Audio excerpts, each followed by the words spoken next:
Hey everybody, welcome to another round of Canje Plays. So today we're going to continue our campaign of Earthborne Rangers going into days 10 and 11. Well, 10 and 11 or 10 by itself depending on how the day goes.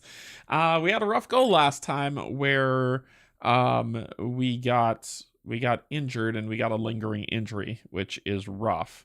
I looked in the rule book and it says that when you have discard it and then gain a lingering injury card. So I don't know if I get two or I get one, but I was unsure of that. Anyway, I grabbed one, was shuffled into the deck, so I have that. And we'll have to see how that shakes out when it's drawn, which at least we can get rid of that injury and keep moving, but at least it fatigues us once instead of fatiguing us forever, which is what happened on the last play. So we're going to continue on with this playthrough, going through day 10, 11. I'm still enjoying the game. I still think it's fun. I want to know what's happening next. There's a lot of events that are stirring up, that are coming up, that really builds on the story that I find exciting. And so we'll get to see where that goes. Before I begin, I just want to say thank you to my patrons, my YouTube subscribers, and if you're neither just coming in to hang out, thank you and welcome as well. Okay, let's go ahead and get down to the table. We'll hop right in and we'll have a good go, right? We'll play, we'll have fun, and that's what you're supposed to do when you play board games. Okay, so we're down at the table here. Let me swing this in a little. The mic, I just want to make sure it's picking up as it should. So let's go to I believe the map here. Oh, cool, it does work. Okay, I was like, is it still locked in? Okay. So where we left off, where we ended the perfect day on 9 on being completely injured out, but now we're at 10, and we're supposed to read 94.3, which was the sensor beacons that we probably failed horribly. So we're going to go to 94.3. So let's hide that. And just scroll down to 94.3. Read this only if you have not completed a sensor network or secret invasion. As you searched for a place to make camp last night, you saw more than a dozen reclaimers, some lurking among distant trees, others so close you had to flee or hide from them in the brush. The signs are clear. The reclaimers have invaded the valley. Since they now seem to be everywhere, you decide there's no longer a need to search for them. If you have Journey Spire, Secret Invasion, or Sensor Network, complete them and gain the Invasion Stage 1 mission. So let's go to our missions. We had Sensor Network. We'll mark that completed. And we are gaining Invasion Stage 1 mission. Copy that. Come over here. Add a mission. Let's do a paste on that. And add. All right, so on day 10, we've got Invasion Stage 1 mission. All right, what else happens? You consider your options and determine that if you want to do something about these reclaimers, the best people to talk to would be the experts in biomeld and animal behavior who live and work at the biological outpost south of Branch. If anyone can, they may be able to offer insight into how to deal with them. Gain Journey Biological Outpost. Okay, we got that. Mission. In the Journey Biological Outpost mission, and record 94.4 6 days from now on the campaign track. So this is today. 1, 2, 3, 4, 5, 6, which will put it as the 16th. And we paste and we check. There we go. And that's where, so the 16th bad stuff happens. Gotcha. All right, cool. And that is where we start off on day 10 with those two things. Biological.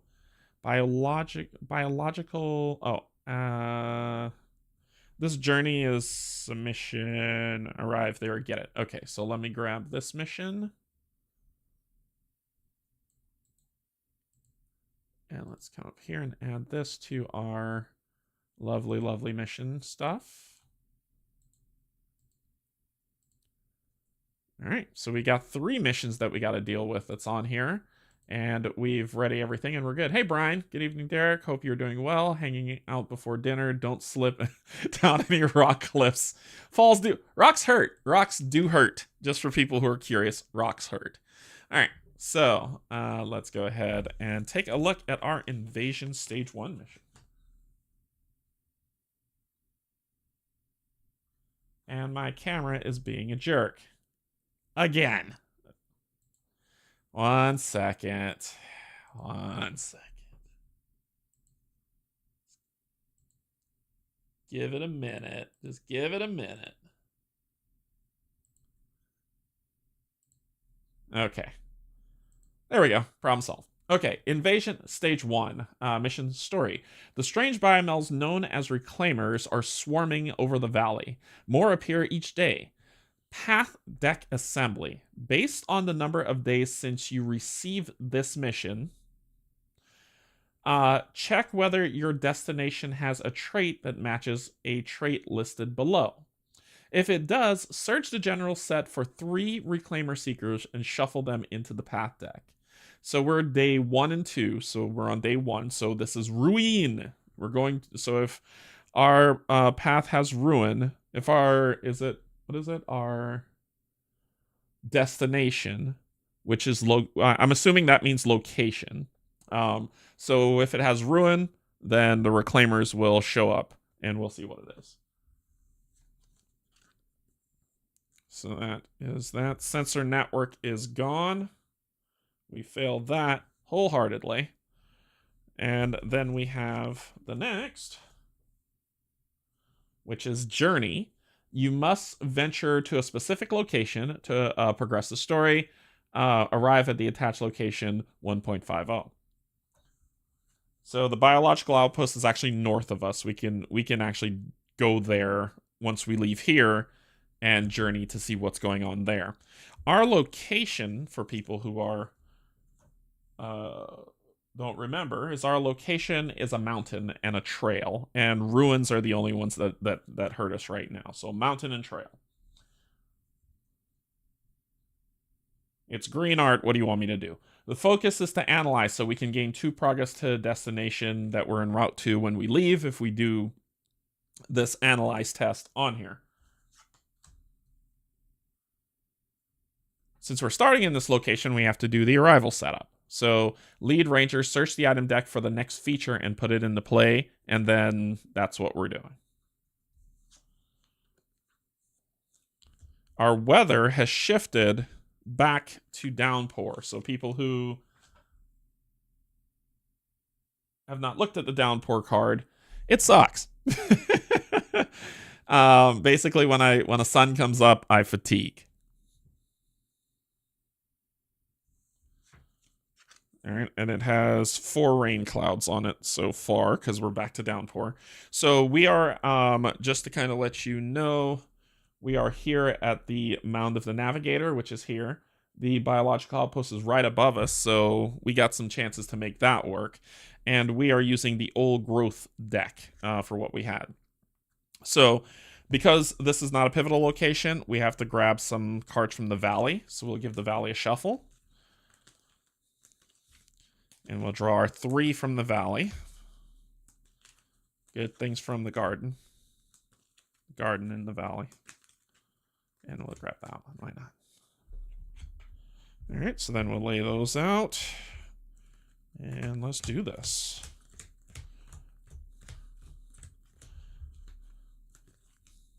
I did make an error. Thank you so much for catching that. I put that in the comments. And you know, whoever's watching this live, when you watch it later, it's too late to catch it. But if you see me attack with Riri, and the enemy is not in the same row as her, tell me I can't do that, because I lose that all the time. She's the only one that has that limitation. So just Riri can only attack creatures that are in her row. All right, cool. So we need to look for a feature. Is it a feature? A feature? A feature. Nope. Nope. Yes. And then we'll shuffle these back in. And we'll look at the feature.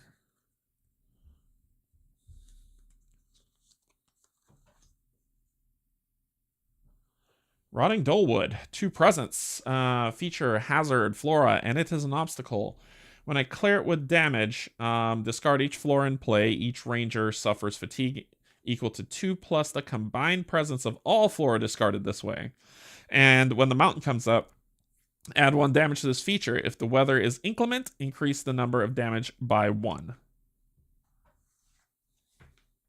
So that comes along the way. Then we need to draw our path card that we're going to draw for our character, which, of course, it's not a game if I don't run into this stupid thing. The Puff Crawler. So there you go.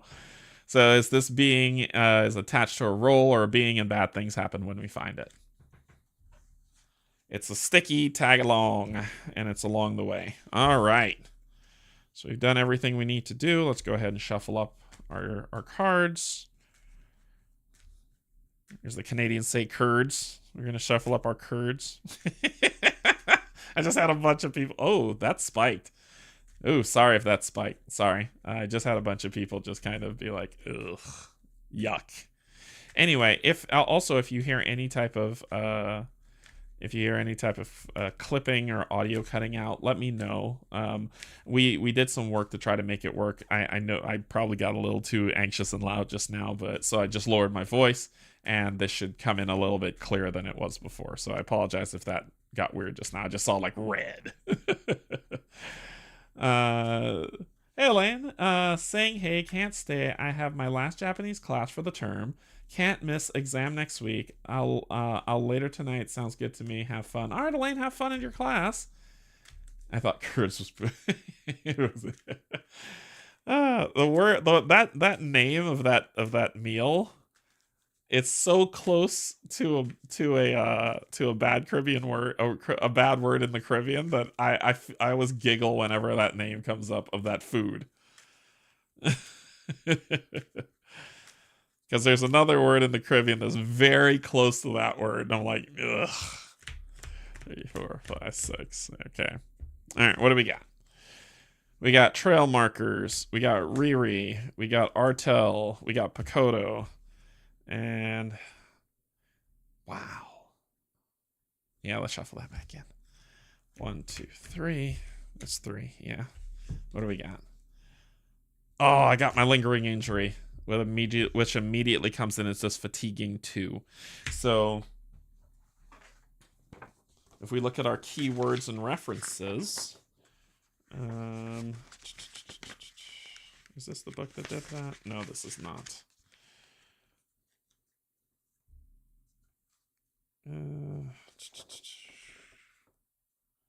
Fatiguing, right? Fatiguing, yep, 26.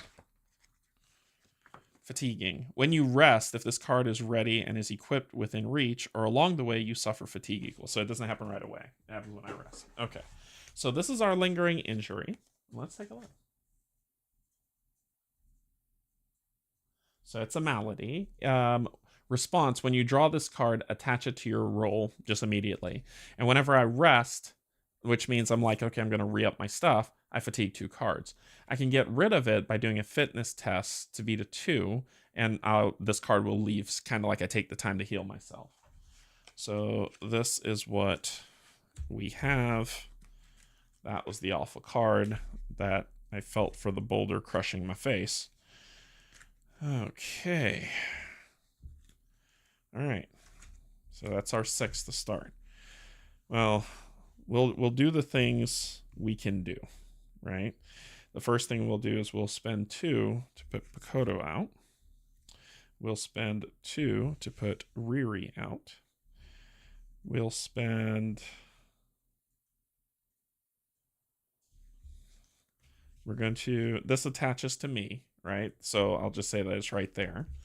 And we're going to do that fitness test of a 3 on 2 to see what happens. 3 on 2 fitness test. 0.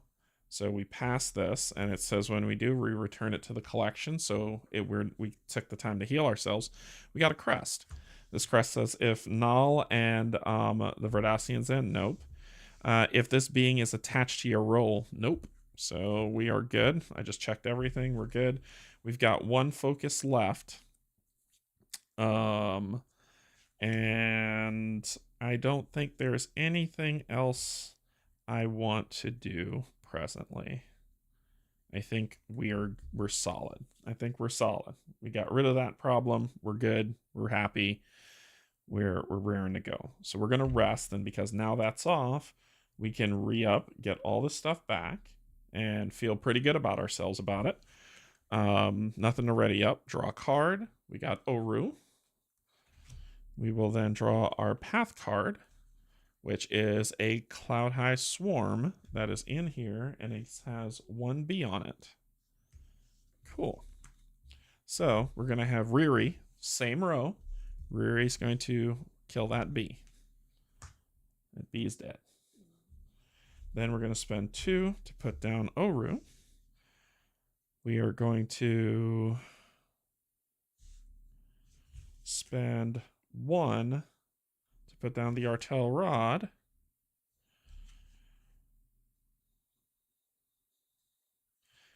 All right, so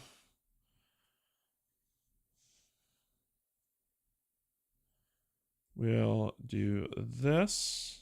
Move Pakoto up. Give her, 2 progress.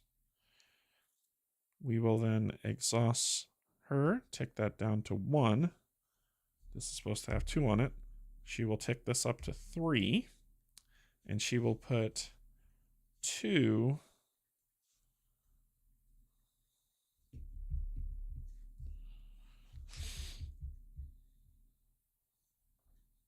That's 8. I don't want to keep fighting with you about this. She'll put 2 on Riri. Then we can exhaust a being, which is what we're going to do. It would be a 2-on-2. I don't like that.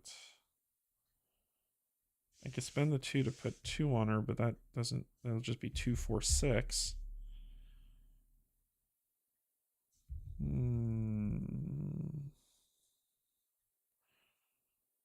We're almost there. One more round and I can clear it. One more round. One more round. So we've got Homeward Bound and trail markers that we can use, but not yet. I've got a plan. I got a plan. Thing is, if another monster comes out, it's going to ruin my plan. I mean, we could try to traverse this, but I don't want this thing to attach to me.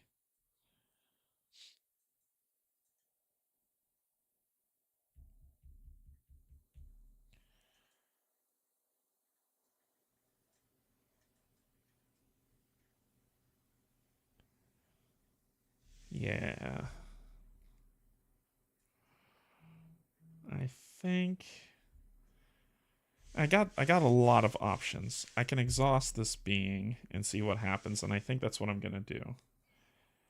I want to spend my Homeward Bound to do it though, because I need that for this, because next round it'll be if I can get rid of that.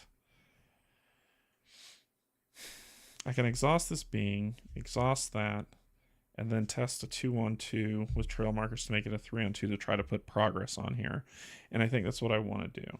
So I'm going to... Oh, a 2-on-2 is bad. Because if I fail, it can attach to me. If this biomeld is attached to a being, add damage to that being. If it is not attached, attach it to a being of your choice. If this biomeld is attached to your roll, suffer 1 injury. If it's not attached, attach it to your roll. Oh, sugar. This was supposed to go here with the puff crawler. Because it says if it's attached to your roll, suffer 1 injury. If it's not attached, attach it to your roll. So because I rolled the crest, it came right at me, bro. Okay, that's not good. That's not good at all. Okay. Okay.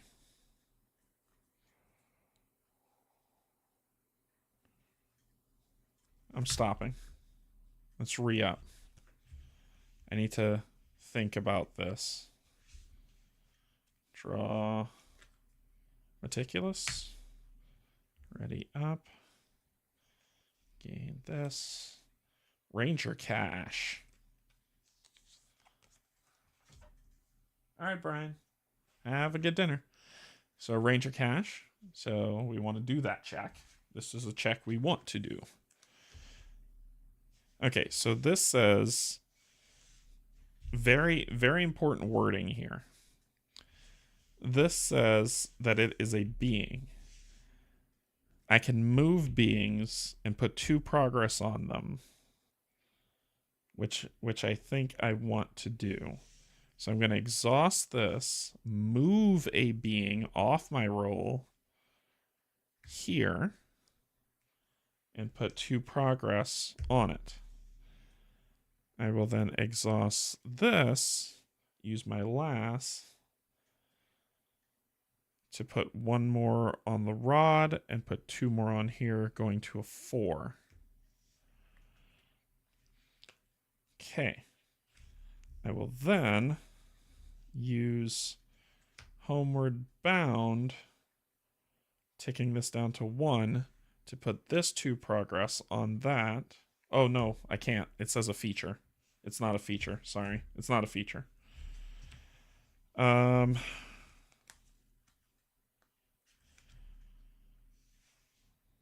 could connect with this creature though. I could do that. Because it's a being, I could connect with a being. So it would be a 2-on-2. I can make it a 3-on-2. And I think I'm going to do that. I'm going to do that.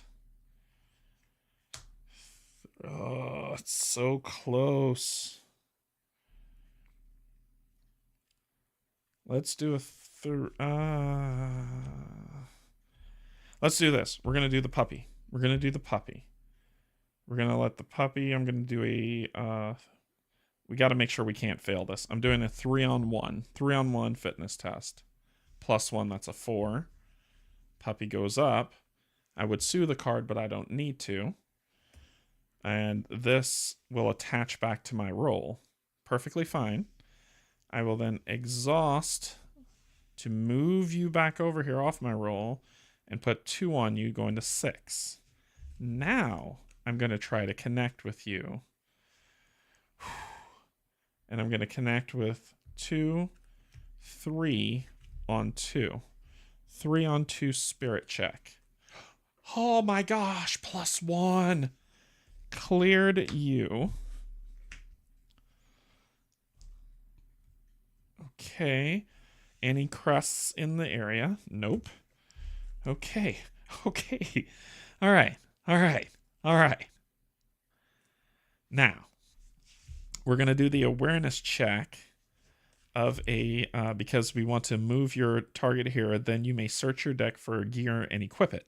If you fail, move to this feature and you may add 1 token to one of your equip cards. Once I clear this, each ranger shuffles 2 cards from their ranger discard back into their deck. So I've just got 1, but that's okay. I'm looking for the Threpsis whistle, and I need quiet. That's my build out. So let's do our awareness check on this. We'll make it a 3-on-2.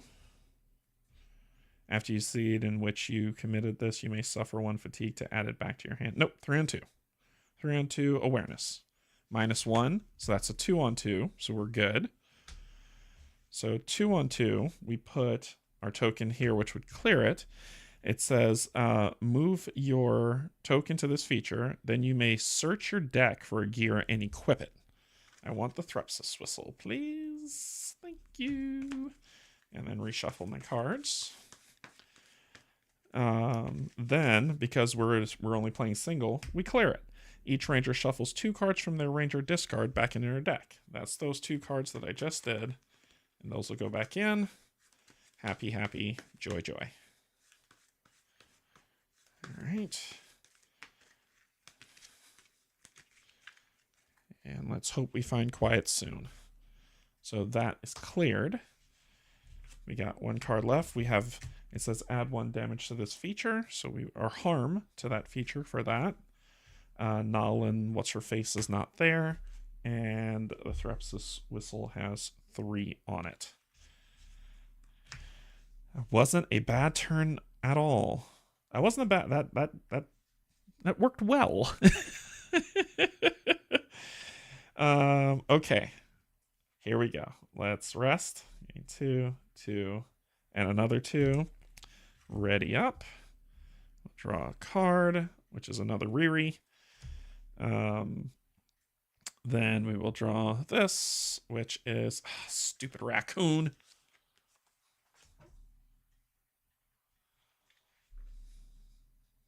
Yuck.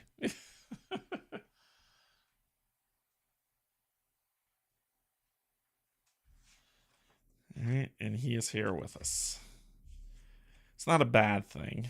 It's actually not a bad thing.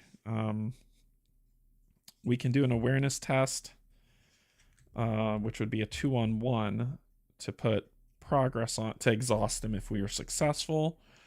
So we'll see. So I think this is our play, because I don't want him stealing stuff from me. So we're going to do a 2-on-1. It says exhaust this being and add progress to it equal to your effort. If you fail, draw a path card. 2-on-1 awareness. -1, so it's a 1. So we exhaust. Put 1 progress on him.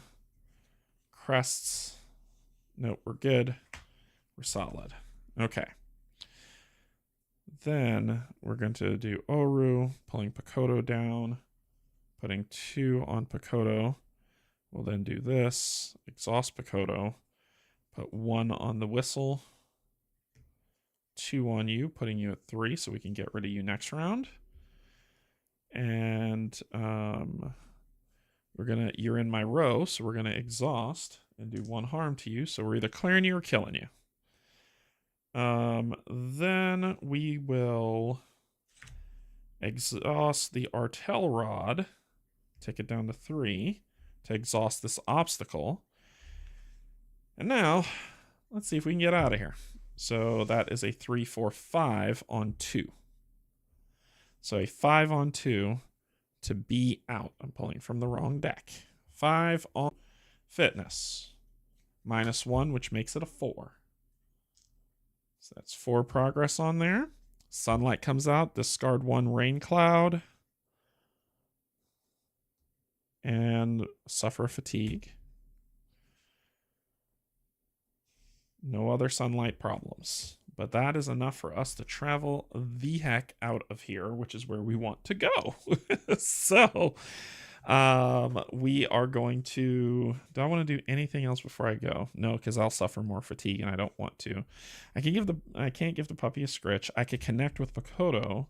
It would just be a 2-on-1, but if it would tick this down again. Nah, let's get out of it. Yeah, let's get out of here. We're getting out of here. We're out of here. We're out of here, folks. We're out of here. So we're going to travel. Travel first, the rules. I always have to have it open to that so I can always read the travel portions. Clear the play area.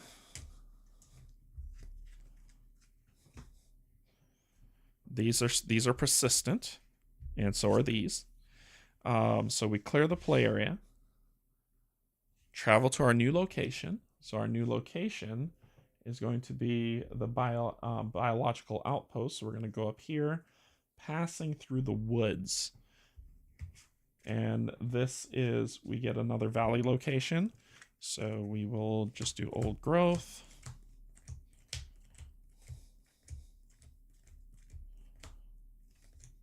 So the old growth will go away. We'll grab the woods. And we'll re-grab 3 new ones. And we have to read some stuff when we get there. I know about the journey.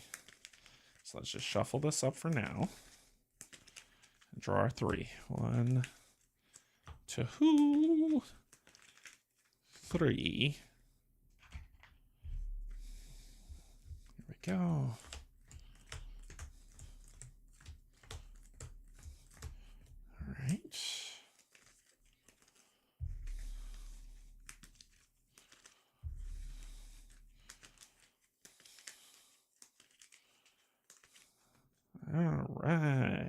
Okay, so we are leaving this place. And we are going to biological outpost. I know I have a thing I have to read. Don't you worry. I'll take it in turn. I'm just getting that stuff out.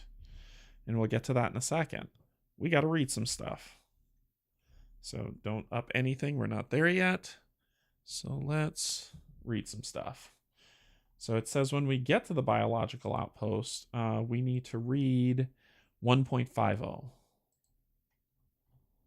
Cool, 1.50. I said 1.50. I'll say it again. And arrive at biological outpost. Where did my mouse go? Here we go. When you reach the biological outpost, you're pleasantly surprised when you find not only Sirasana Mir, the valley's self-proclaimed resident biologist, but Zeke Tassal, the stilt horse courier, making a pot of tea on the outpost Lone Soul Coil. Zeke recognizes you from ranger training, and both he and Sirasana listen in mounting alarm to your experiences with the Reclaimers. If you are currently on Watcher in the Brush, no. Trail of Vines, no. Deeper Motives, yes. Go to 113A. You mentioned the mysterious Verdician that has been lurking about. Sirasana's eyes widen. A Verdician, you say? I have heard about these beings, but I have never seen one myself. Perhaps it should be worthwhile for you to find this being and attempt to communicate with it. It may be able to offer some insight if it's able to communicate in the first place. Choose one. Return to the outpost after speaking with the Verdician. Forget the Verdician. The Reclaimers are all that matter.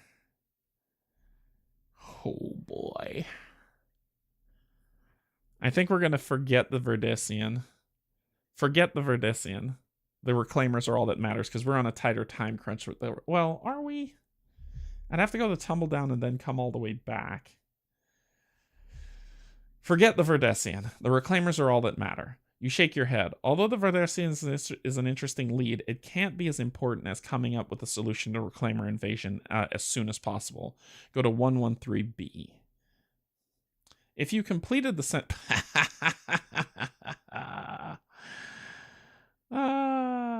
hey, Kate. If you completed the sensory, we did complete it. We did complete it. If you completed the sensor network mission, because if we look on here, sensor network, it is completed. We received the information from the sensors. Sirasana says as she looks over her notes, we noticed a few large clusters of biomeld activity. Most of it is irregular, primarily around ruin sites. Most likely, if you head in the direction of that activity, you'll find the Reclaimers. Go to 114. If you have Watcher in the Brush, Trail of Vines, or Deeper Motives, complete it. Crap. Because we said we're not worrying about them right now. So it's completed. Okay, so Deeper Motives is complete and removed. Zeke finishes his tea and stands. Well, I suppose I'd best get up to Lone Tree and let Elder Thrush know about all this. He heads for the door and shouts to his stilt horse. Come on, Neil. Come on, Nell. Oh, come on, Nell. Quit snacking. We've got a ride ahead of us. You spend a few hours at the biological station resting after your hike. While Sirasana continues her studies as the light is starting to fade, Sirasana's apprentice, Tiela Jakara, returns from a day of field studies with a rucksack full of lichen and an armful of branches from the fire pit. Sirasana gets her up to speed on events, and the two immediately fall into a lively debate about what, if anything, to do about the Reclaimers. They are clearly an invasive species, Sirasana says. There is no prior record of these biomelds in the valley. Our ancestors encountered these Reclaimers in the time before we settled here, but that was long ago. They're yet another biomeld run amok, fulfilling some esoteric purpose that's at odds with the natural world. We don't know that for certain, Tiala retorts. Even if they're fulfilling some outmoded purpose, they've had centuries to become part of the ecosystem. Look at the Reglard beast. They were once viewed as an invasive pest, but over time we've learned how critical they are to the ecology of the Verdessa. Or take growling weevils. At that point, you hesitantly interrupt to point out that what these beings are may matter less than why they have suddenly arrived and whether or not anything can be done about it. Both Sarasana and Tiela stare at you like the idea never occurred to him. If the Rangers have befriended the Verdasian, no, I do not. Go to otherwise read. They must have a nest, Tiel says, somewhere they congregate. To learn more, you're going to have to find it. Maybe you could tag the reclaimer and then follow the tagged ones back to their nest. You agree, and Tiel and Sarasana spend the next hour rigging up a simple tagging system. Small sticky balls of sap treated with a particularly pungent substance. Then they hand you a small cage full of wood shavings, in the center of which is a drowsy looking mole with a long pink muzzle. Betcher's mole, Till explains. She reaches into the cage and pulls out the mole, who yawns sleepily. Then she wafts some of the pungent aroma under its nose, and the mole suddenly perks up and starts yipping shrilly. One whiff of this mole's sow musk, and Gus will follow it to the ends of the earth. He can smell it from up to 2 kilometers away. You leave with the mole and the sap tags, but only after making a promise that you'll do your best to return Gus safe and sound once this is all over. Complete journey to outpost to biologic outpost mission. Okay. Done and done. And gain the find the nest mission.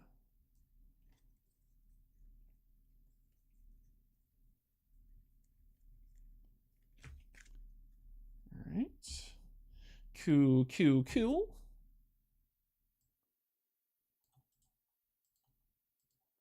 right, so we're completing these journeys like crazy. It's fun.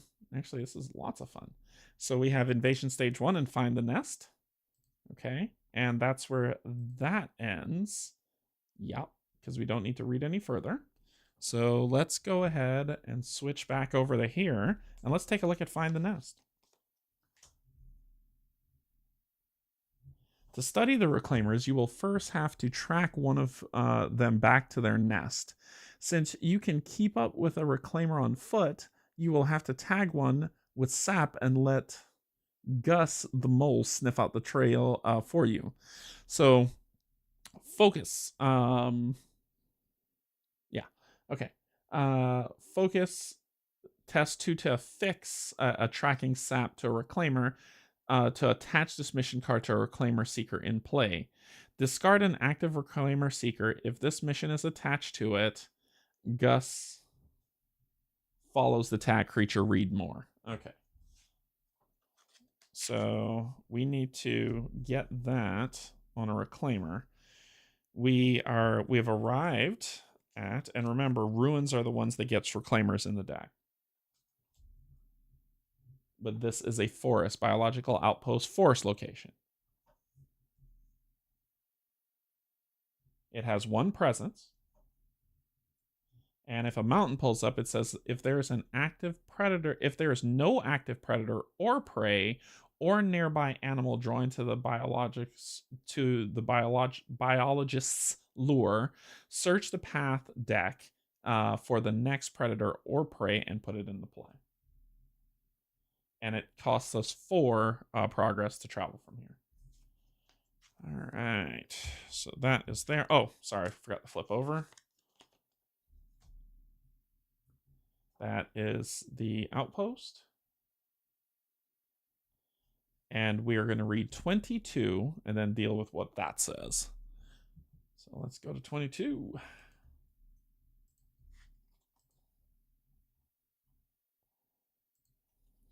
Many years ago, the Rangers strung a blind between several towering trees, large enough that half a dozen people could live in a cozy comfort.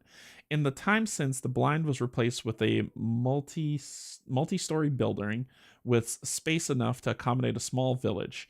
Here, the locals devoted to biological research study the valley's wildlife, especially focusing on the area's unique biomes.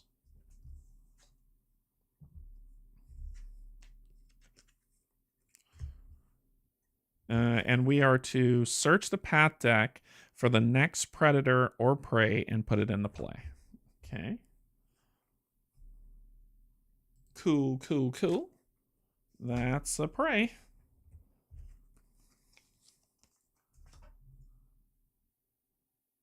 A Sitka buck. It is within reach. It is a prey, and fun stuff happens when it's there. You've seen it 10 billion times.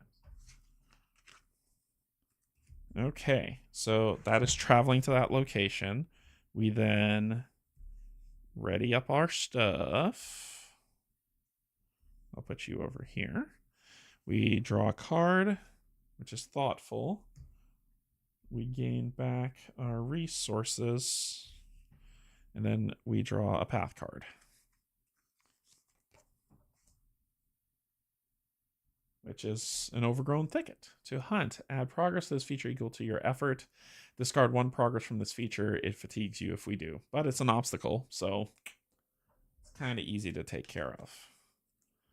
So, and it's along the way. Okay. So we finish the journey. Get rid of that. So we have invasion and find the nest. We need to find a biomeld. That's what we need to find. So let's see.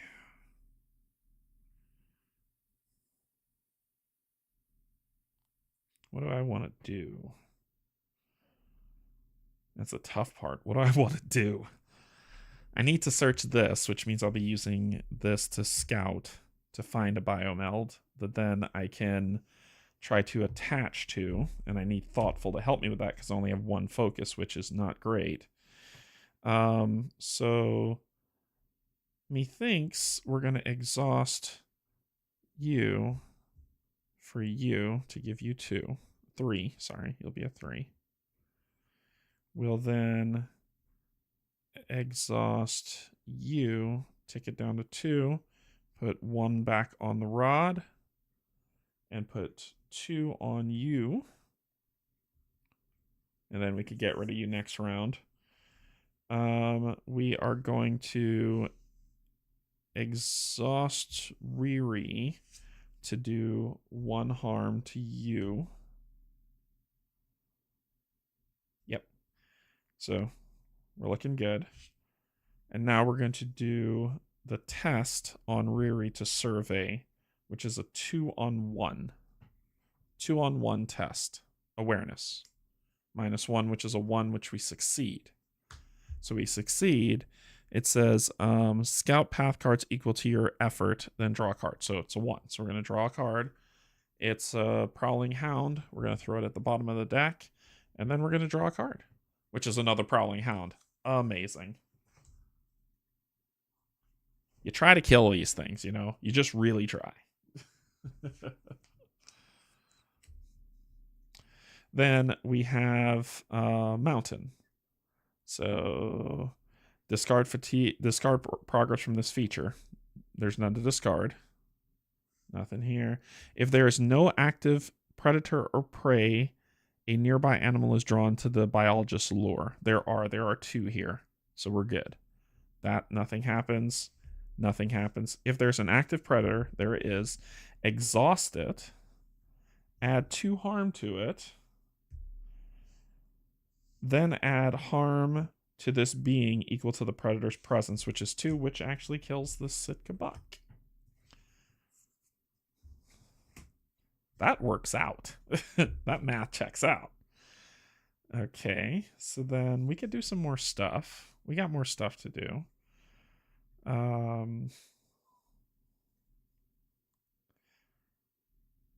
We got more stuff to do.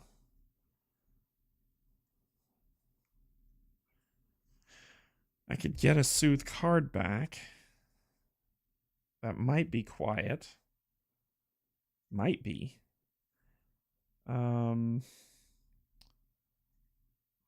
Let's try. Let's just use all 3. We're going to make it a 3-on-1. 3-on-1 fitness test. It's a 0. So cool. We ready you, soothe this, healing touch. Where were you last round? And then any crests on any non-exhausted cards, none. So we're going to reshuffle this into the deck.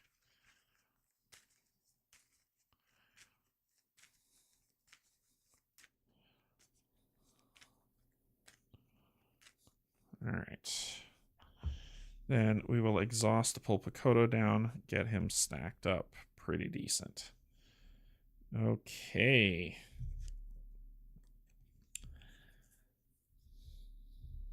We're going to...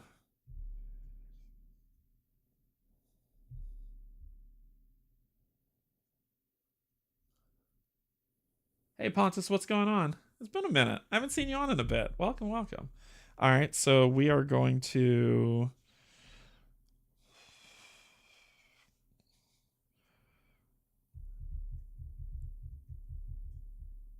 I'm not mad about this because I've got options. So let's exercise our options. We're going to remember our training, which is a one-on-one on focus. 0. Perfect. So that means we get to draw a ranger card, which is a perception. Mountain. If there is no active predator or prey, search the path deck for the next predator or prey. And that's who I was looking for. Sitka Buck. So we shuffle these back. So the biomeld is in here. We just have to find him.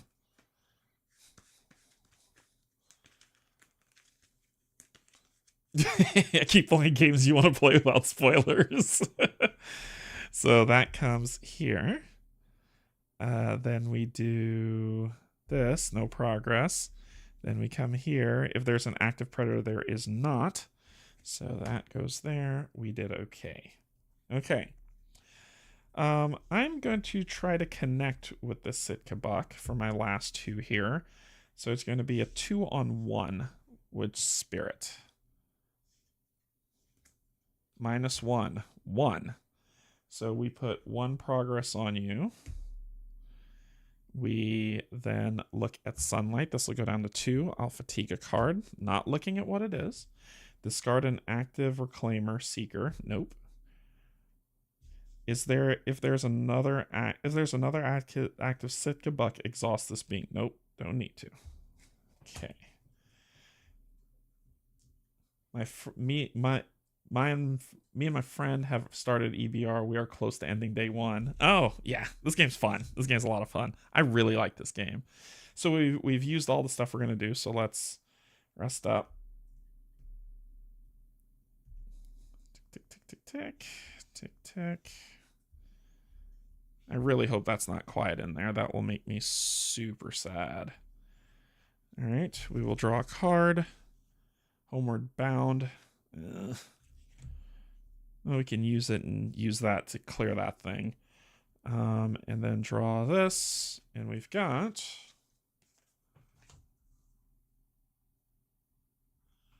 an Arcology Sinkhole with a reading on 78. So let's look at 78. Hopefully the sound's coming through well for you all and it's not clipping. Let me know if you hear my voice clipping at all. Enters play. The land suddenly drops away in front of you. Luckily, you're paying attention and you catch yourself before you go tumbling down a steep slope. You stand on the edge of a large pit where it looks like an entire grove of trees have collapsed into the ground not long ago. Between the tangled mass of splintered trunks, you can see what looks like a broken steel archway and cracked pipes leading into darkness. The sinkhole may have exposed a new route into the old arcology beneath the valley. Clear it to see what's going on. And it's got 2 presents. We can explore it with awareness. And if we clear it, it is a feature and it is a ruin. But the location is not a ruin. Okay, so cool. Oh, yeah, no problem. Dan, your audio's smooth. What? Your audio's smooth. Your audio is smooth and intact as your soul. Oh, Dan, thank you. Do you like this as a true solo experience, or do you think you're missing out without another ranger? I think I like it as a true solo experience. It actually doesn't bother me. I think that there is a card in this game that if you're not careful as a solo player, you will lose a day. But it's kind of the expectation of how it plays, so I don't feel like I'm missing out on anything, honestly. And truly, when you have more than one player, you help each other out, but by and large, I can just say from when I played with Zach with Locator Gaming. He was the one that taught me to play this game, and I played with him through 3 days. And for the most part, we played solo, right? But we helped each other out from time to time, but we did kind of focus on our own thing. So I don't like it's okay, well, I'm going to traverse this. Okay, well, I'll traverse it too. Well, I'm going to do the sinkhole. Okay, well, I'll do that sinkhole too. So it wasn't, or if he had a creature on him, I'd be like, okay, I'll pull that creature off you, and then you do that, and I'll deal with the creature. So I think it translates well between solo and multiplayer, that it doesn't bother me and I don't feel like I'm missing out on anything. Hopefully that answers your question. Okay. What did I do? Oh, I drew that. I read that. I put that down. We're ready to play. It's like, what did I do? I'm trying to remember. Okay, so.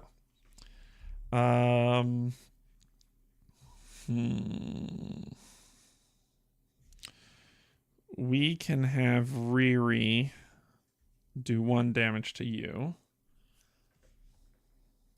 I had a different experience. Me and my friend help each other frequently. Our decks are good at very different things. And the decks are good at very different things. This is true. I think it does. I don't feel like I lose anything. And I think that was the question, though. So I think you can do either way in both. Yeah, exactly. I don't think you lose anything. I think it works. It just works the way it is. Okay. So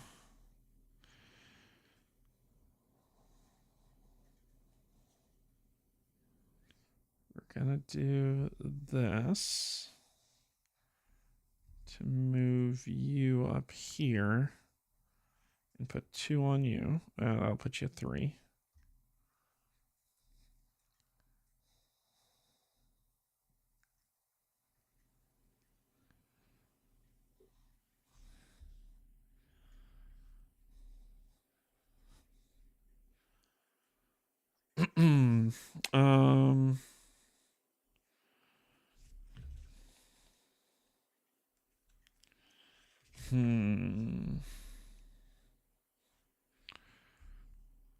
We're gonna do this to knock this down to 3.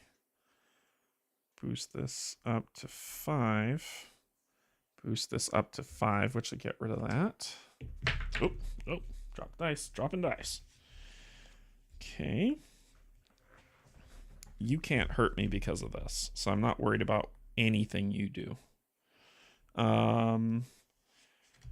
We can do this to 4, exhausting that to exhaust this obstacle.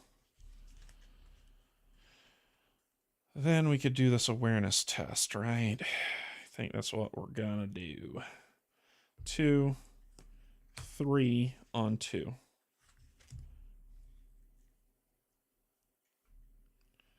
So 3 on 2, awareness. -2, holy smokes. That's a worse card to get. Wow. This goes down to 1. I get fatigued again. I have to reshuffle, but let's see. It's not attached to anybody. Ready another Prowler. And we got to reshuffle. That was the worst one to get. If any other card would have been better than that. Jeez. 1 in 24. I know. That was the worst card to get. Okay. So we need to get some. I need to get quiet. Quiet is my missing link. To what I really need. So methinks I will.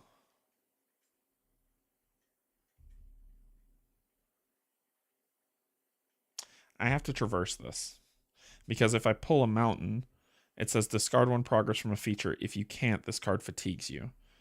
So it'll be a 3 on 2. 3 on 2. Nope, I can't. I can't do that. Oh, I couldn't have done it anyway. Crap.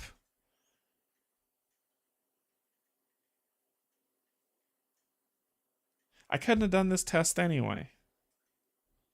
So I couldn't have done that test because this would have, because of this. This wouldn't have, I would have fatigued 2 more cards, which I'm not going to do. Instead, I'll say that that was to exhaust this creature, and I wasn't able to do it. So I couldn't have done it anyway. Sugar. All right, I gotta pet the puppy. So we're gonna do a 3-on-1. 3-on-1 fitness -1. So we will soothe this, getting Artel's Rod. Then ready you, then start looking. If you have 3 or more fatigue, exhaust is being suffer an injury. I only have 1, so I'm okay. Then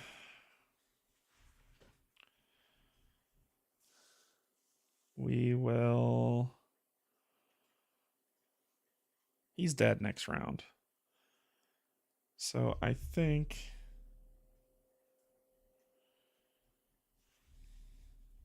instead of constantly fatiguing myself and losing the potential for quiet, I'm just going to chill. Gain 2. That's the one thing. You do rest a lot more. You do rest a lot more when you play solo. Push that up. Draw a card. Ancestral Teachings. Exhaust a being, then add progress to that being equal to the number of exhausted beings within reach. Which are these. All right, so then we draw one of these. It's another Prowling Wolf.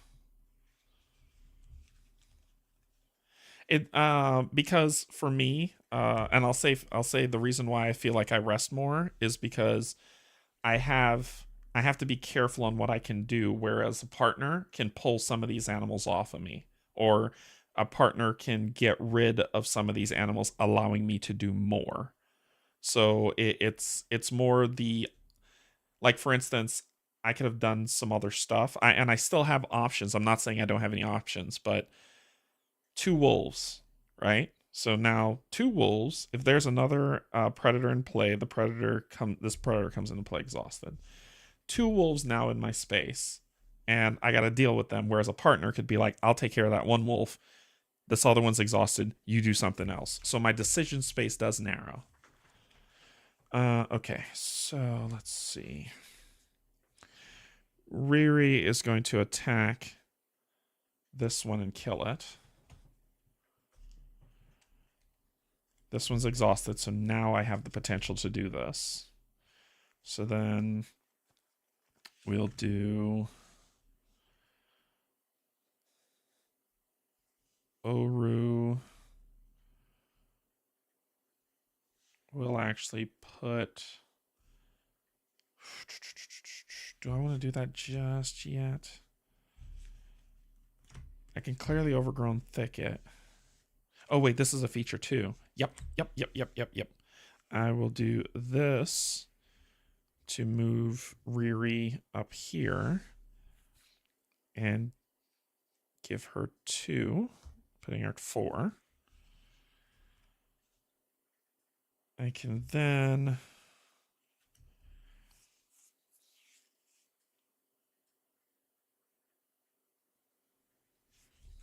I'm going to then use Homeward Bound, spending 2, to move all progress from a being to a feature.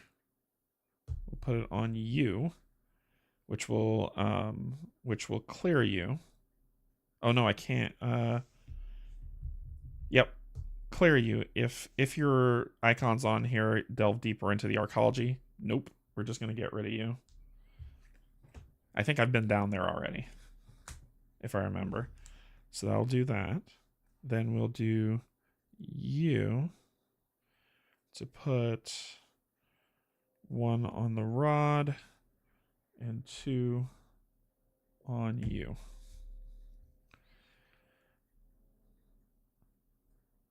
Then we will, now we could do stuff.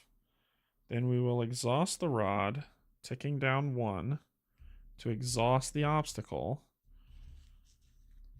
And we are going to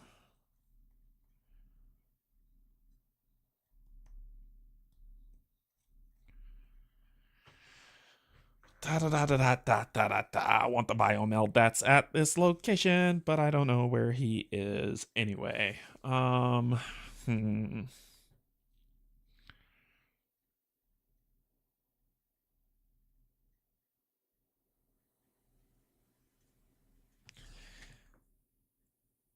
I got 2. I could make it a 3-on-2, which is potential to make it pass now.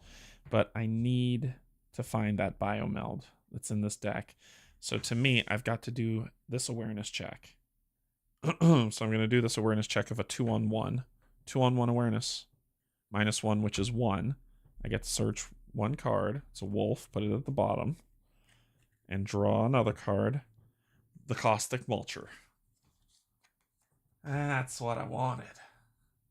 That's who I was looking for. Biomeld. Beings attached to this being do not ready. So he does fun stuff, but he is the biomeld I've been looking for. And he comes there. If there's not an active prey or predator, there isn't.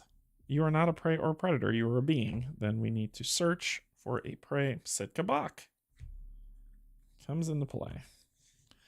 You're exhausted. If there's an active predator, there isn't. So that's where we sit. Okay. Ugh. Yuck, yuck, yuck. Yuck. This is just gross. That's gross. I have to. Okay. I'm okay. I'm going to do a pet the puppy for a 1-on-1. So it's a 1-to-1 fitness test. 0, which passes. So.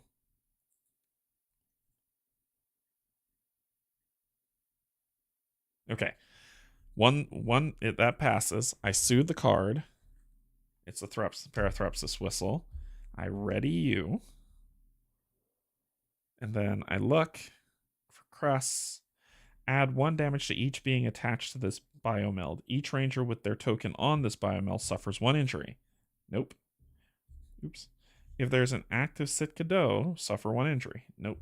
And then we shuffle. That's actually one of the better options to do. So that could work pretty well in our favor. Bank error in our favor. Okay.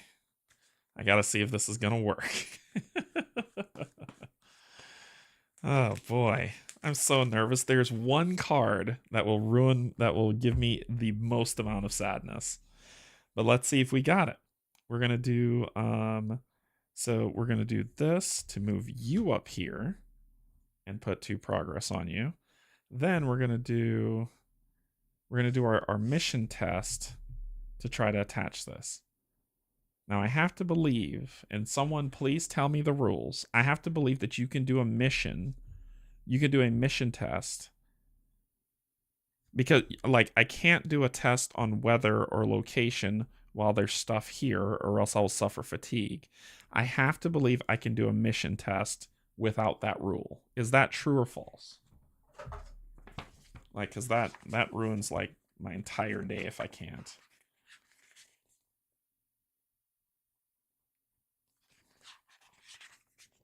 Does anyone know? I'm gonna believe that you can on mission cards. You just I think not. It's in the surroundings, isn't it? It is. It is in the surroundings. So that's what I'm curious about, if mission cards are the exception.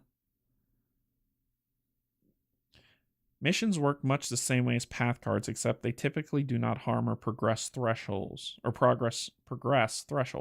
If a mission card would be cleared or discarded by other game means, it is instead returned to the surroundings. Missions can only be removed from play by completing them. When a mission is complete, cross it off the campaign track and return it. Each mission has an objective. Yeah, that's why I'm wondering if it's in the surroundings, because it might not be. I don't know. This is a question for the devs. So if anybody knows, let me I don't want to play this wrong. That's what's going to tick me off, because this could shift the game. And if I play it wrong, I'm kind of playing kind of crappy. The surroundings. 9. Let's go to page 9.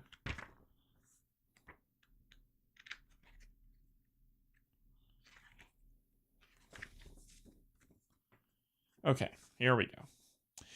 The play area is broken up into 4 distinct areas. The surroundings. The surroundings set the stage for the game. They contain the cards representing the current location, the weather, and any mission cards the Rangers are trying to accomplish. Along the way, which is when cards are drawn, they're put along the way, within reach, and the player's area. Okay, but what does it say about... Like many card games that have come before it, Earthborne Rangers follows the Golden Rule. That is, the rules document contains all the basic rules and procedures for the game. These rules, however, were designed to be bent and even broken by the text on cards. If ever a rule on a card contradicts a rule found in the document, the rule on the card takes over. Does anyone know what page? I want to know what page that is, because it should explicitly say in the book. Game setup. Path cards. Ranger turn.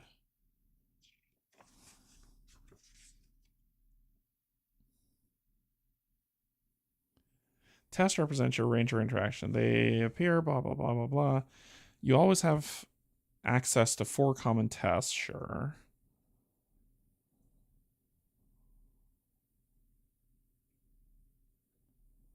Because when you perform the test on that, you're interacting with the location. Okay.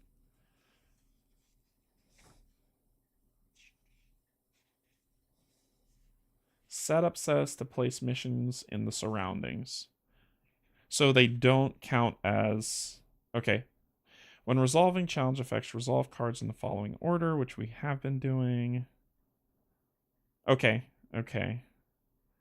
Success or failure, apply modifiers. I'm more saying, like, so we got a biomeld in, right? So to do this test, I have to suffer 4 fatigue to do that one test. Or do I get to do the test without suffering the fatigue?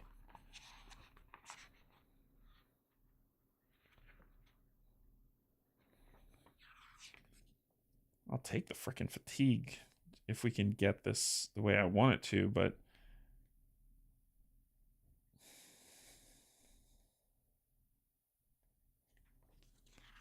I don't know if...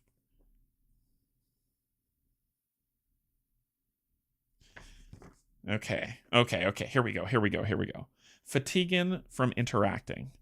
When you interact with the environment, things between you and the thing with which you are interacting may cause you to suffer fatigue. This might be a feisty lutrinal harrying you as you try to accomplish your task, or some difficult terrain slowing you down. Before you perform a test, each ready card between you and the furthest card with which you are interacting fatigues you. Which ready cards are between you and that card depends on the area in which is it. Cards within reach, nothing is between you. Cards within reach of another ranger, all cards within reach of you are between you. Card along the way, cards in the surroundings, all cards within reach of you and along the way. Some ranger cards and game effects will act upon and manipulate it in some way. Yep. That seems pretty straightforward to me. That I will have to take 4 fatigue to be able to do this. But we're progressing the story. Let's make some magic. Quiet's probably going to get fatigued. I will try to find him the best that I can. So we're going to fatigue 4. 1, 2, 3, 4 to do this focus test. So it's a 1, 2, 3 on 2. 3 on 2 focus. 0. We pass. When we pass, attach this mission card to a reclaimer seeker to a reclaimer. Oh, nope, I don't have to do that. Nope, let's pull it back. I'll reshuffle this. Sorry, I have to find a reclaimer, not a biomeld. I have to find a reclaimer So I have to go to a ruin to find a reclaimer so that I can attach it to that card. Okay. Okay. I get it. I get it. I get it. Okay. So we won't do that. I get it, which means we don't need to fatigue these. I'm going to pull those back. I misunderstood the instructions. This thing wasn't what we were looking for. Okay, so I'm going to connect with the Prowling Wolfhound. Do I want to do it that way? No, I don't want to do it that way. What I'll do is says exhaust a being, then add progress to that being equal to the number of exhausted beings within reach. So we're going to do that instead, which is ancestral teaching. Take this down to 1. You are a being, exhaust, and there are 3 beings in here, so you will gain 3 progress of 9 on you. Cool. And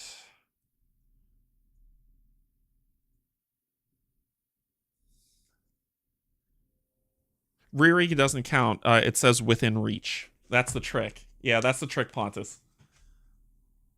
Exhaust beings within reach only. So I would have loved to use Riri, but no, she's not within reach.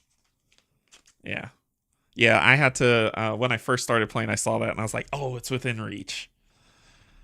So if Riri was down here, she would count, but nope, just the 3. Okay.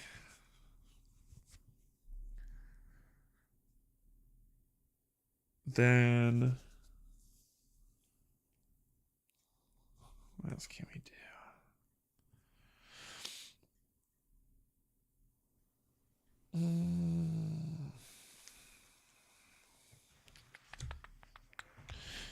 I'm going to remember my training for a one-on-one test on focus. Remember my training.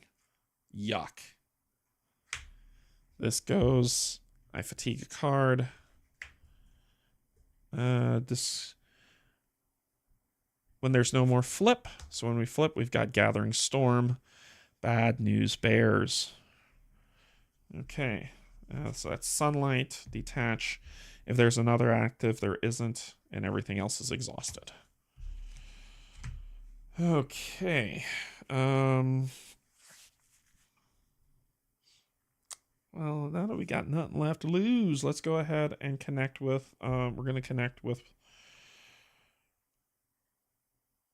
the caustic mulcher. It's in the same lane. It's a being. So we're going to connect with the Sitka Bach because it's a one-on-one. -1, 0. Sweet. And there's not another Sitka Bach, so we just kind of hum-hawed our turn there. Okay. Let's take a breather. A lot of stuff going on here.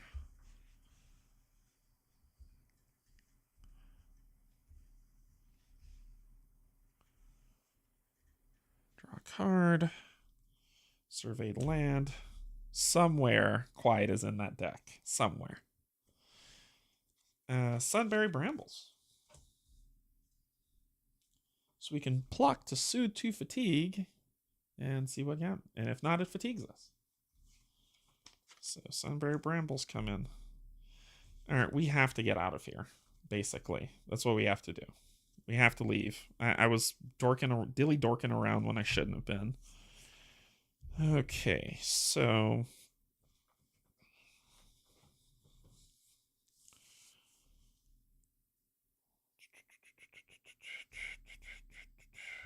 Boom.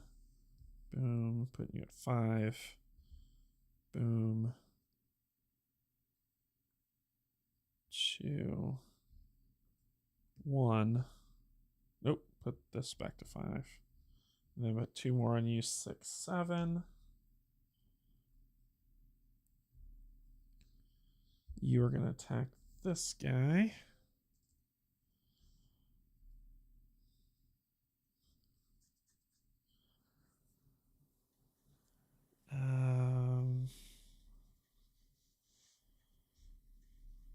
only positive things. I'm going to try to pet the puppy. I'm going to take it down to 1. I'm going to do a 2-on-1 test. Fitness, 0. Oh, and when I refresh, 2 is supposed to come on here. Sorry. Add 2 rain to this card. If there are 4 or more rain, move all prey along the way, then each ranger exhausts their roll. That's what was supposed to happen. Anyway, we'll do 2 on there. So sunlight. I did pass. Sorry. Let's do this in order. I did pass. Soothe my card. It's meticulous. You will ready.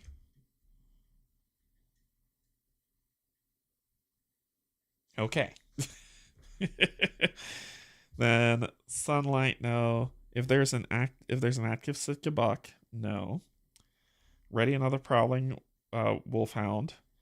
If there is an active being, exhaust it and attach it to this biomeld. If not, move your roll here. So we're going to exhaust you and attach you to this biomeld. Yay. Cool, cool, cool. Well, both of y'all are about to go away. That is what happens. Then we will exhaust you to move you up here with your friend and give you 2, which puts you at 9, which gets rid of you. And I believe the caustic mulcher does not let go of these creatures. Let me see.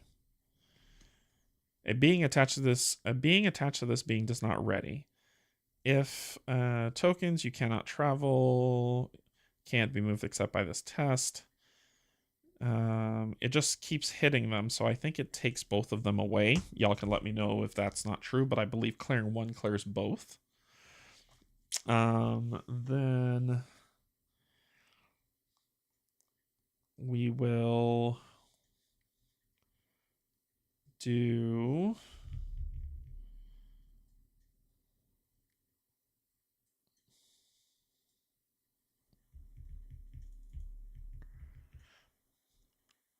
let me try to this thing sucks. I can let it fatigue me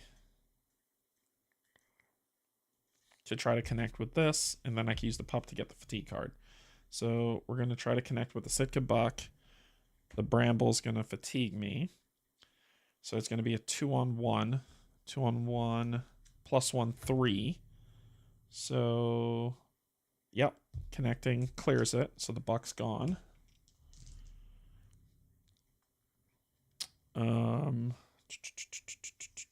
No other sunlight effects I'm seeing. I'll reshuffle. And then we're going to give the puppy a scritch for 1-to-1 for a fitness test.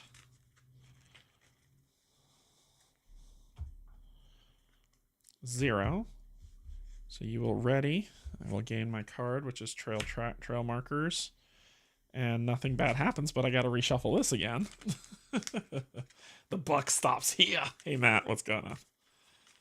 They will come this far, no further.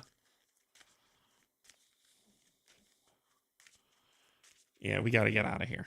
I need to find a reclaimer. Let's see. We got a lot of options, but no quiet. Both cards are probably right at the bottom of this deck, I swear. All right, so this is not worth getting rid of. And I can't travel right now. Let me remember my training for a 1-to-1 test. 0. So I draw a card. Homeward bound. Then I have to reshuffle this. That's all I'm doing all game. We're shuffling cards. Okay. You should. Then I will do this. Move you up here and put 2 on you for 4. Cool.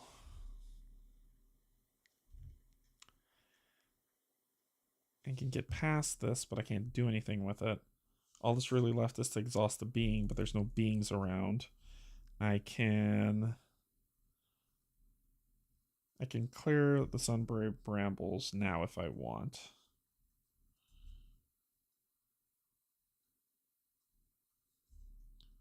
Or I could just make it so that its presence is 0 and it doesn't bother me ever. That sounds like fun. So we will do that and attach surveyed land to you. So there you go. You enjoy that. You're a 0 now. Okay. I think that's all we're going to do. Nothing much else. So we'll do... Put this back to 2, 2, 3, 1. Ready, ready, ready. Draw a card. Where the hell is this cat? Then we deal with the weather. This would get 4 on it. It says, add 2 rain if there are 4 or more rain tokens on this. A peal of thunder fills the air and a heavy rain begins. Move all prey along the way. No praise here. Move all prey along the way, then each ranger exhausts their roll and flip this card. Okay, I haven't been using it for what it's worth anyway, so it's okay. Okay, we draw a card. We draw this, which is another overgrown thicket. That's bad news bears. Okay, so...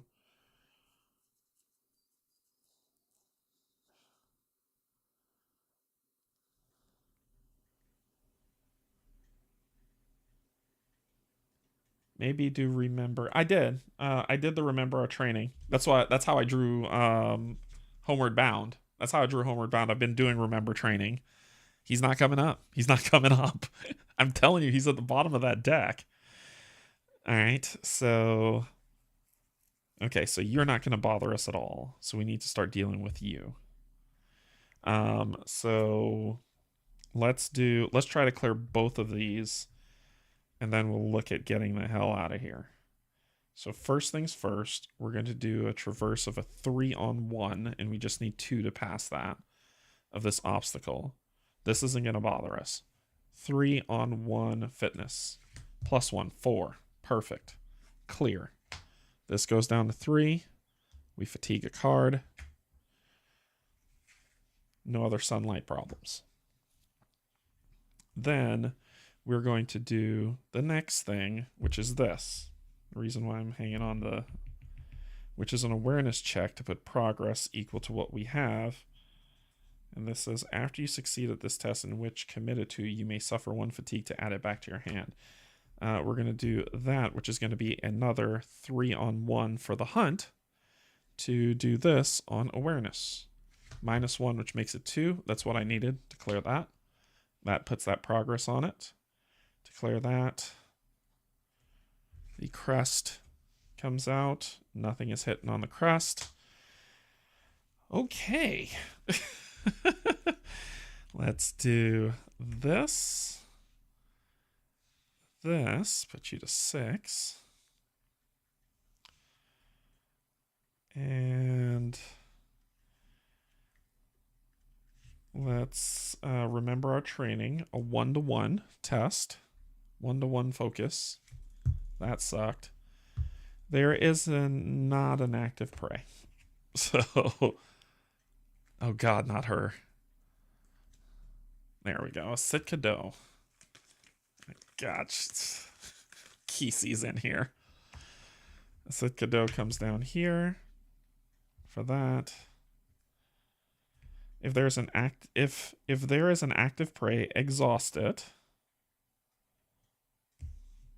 and add progress to it and harm to this, both equal to that prey's presence, which is 1. So 1 and 1. Okay, so we can get rid of her next round. Cool. Okay. Good God, don't let her come out. Oh, don't let her come out. We can move Riri down and Riri can get rid of the doe.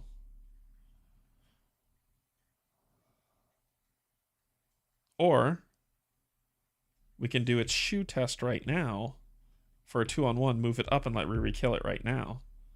That's what we're going to do. We're going to do 2, and we're going to do its shoe test to move the being. So it's a 2-on-1 spirit test. 2-on-1. -1, which is enough to move you up. But it's a mountain. We don't have a freaking active... Dang it. Ugh. Wolfhound's coming out. We kill one, we get like 3 back. I want to I want to get out of here. I think that's the thing. I'm trying to clear things out of my way. So I want to get out of here. So do that, moved it, that made the prey come out. If there is active prey, there is not. There's not active prey. Riri will do what Riri does best. Yeah, hey Doug. Yeah, this game is amazing solo. Then you, Pakoto, will flip, go down to 5, add 2 to you, add, boost you to 6. Nope, keep you at 5, boost you to 5. And then we could get rid of him next round. Okay. We're okay. We're all right. We're all right. Yeah, but the doe isn't in the way if it's exhausted. Well, I'm done. I'm out of stuff. I only had one more thing I could do, so it would be in the way. It would have still been in the way because it was exhausted. But look, it's coming back right now because I don't have anything else I can do. Draw a card. Pakoto. I gotta tell you, I'm about to have my whole deck in my hand, and Quiet hasn't showed up yet. Okay, draw one of these. A Sunbury Bramble. Dadgummit. Okay. Alright, so let's do this to move you up here. Put you at 4. Do this, take this down to 4. Put one more on you. And get rid of you. Then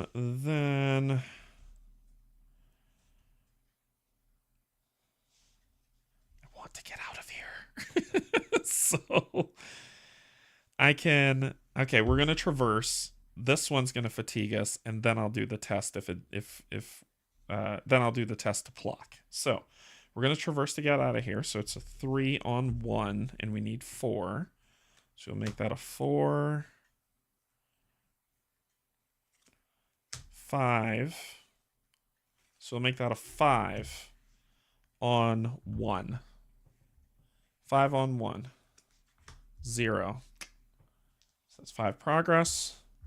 This ticks down to 2. It will fatigue us. That would have fatigued us. I didn't forget.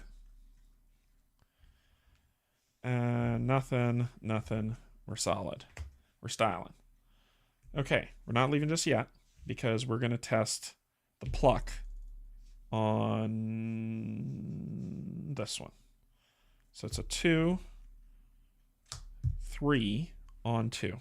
3-on-2 awareness. -1, which is 2. Add 1 damage to this feature.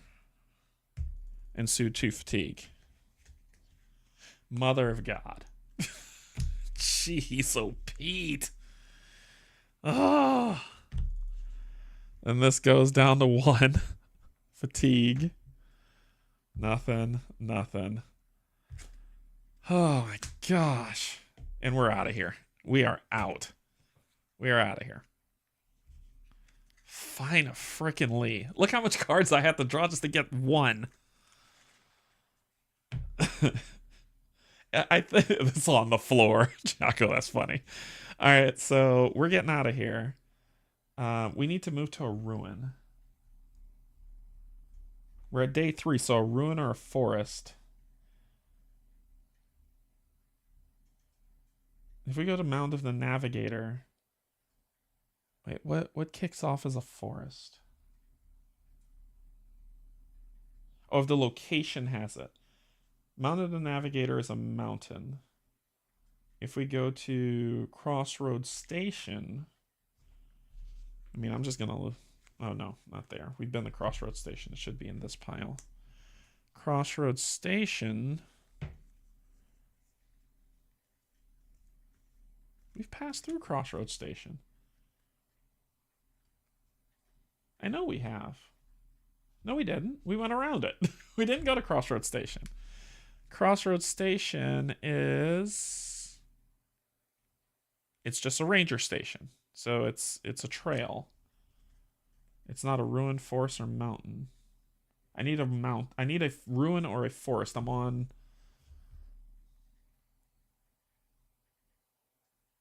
Alright, Pontus, take care.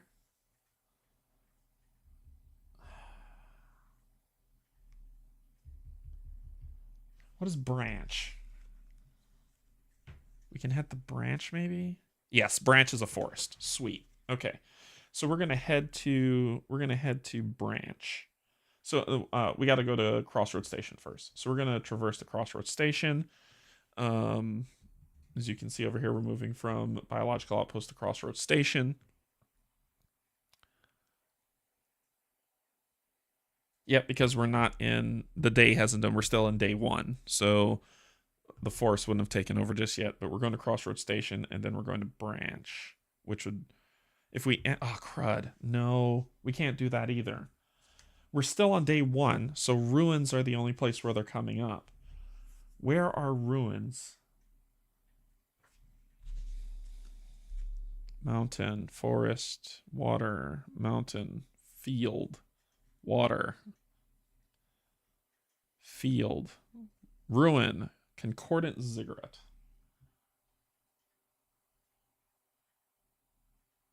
All the way over here. Oh my god. What else? What's another ruin? Ring of the Moon. All the way over here. What else? What else is a good ruin? Yeah, it's Sunken Outpost. Sunken Outpost. All the way over here. All right, so alluvial ruins. Yeah, all ruins are to the south. So if we want to make this work, we got to head south. So instead of going to Crossroads Station, I might be going to Stoneweaver Bridge. Ugh. I feel like my day will end before I do any of that. Is there any ruins over here? Mountain. Forest, water. Forest. Water. Field. Water. Mountain. Ruin. Fractured wall. Oh, God, no. I don't want to go back there. Place is awful. Any other ruins, please? Nope. I don't want to go there. I got stuck there last time and I hate it. The only way you can get out of there is with focus, and my focus is awful.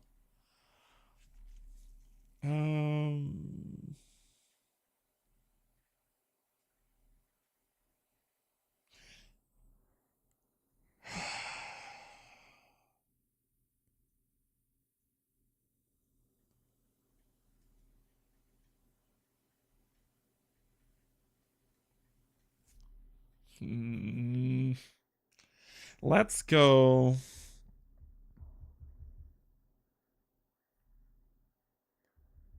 Let's go to the Crossroads Station. Yuck. That's such a round way to go. I'm trying to find a way to get... This is a ruin. But my day is going to end before that. However, ruins are still going to be between days 1 and 2.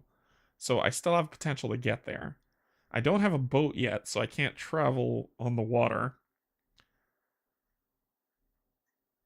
And going around says it's 1, 2, 3, 4, 5, or 1, 2, 3, 4. I really don't want to go back through the mouth of the navigator. I really, really don't want to.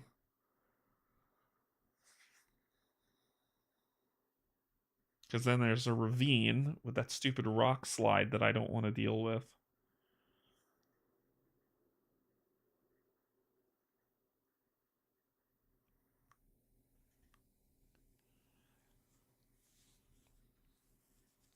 We have to. It's the shortest path. We have to, right? It's the shortest path to get to this, which we can find what we're looking for on the second day. So we can move here, go through this ravine, then go through these two awful meadows to get to it.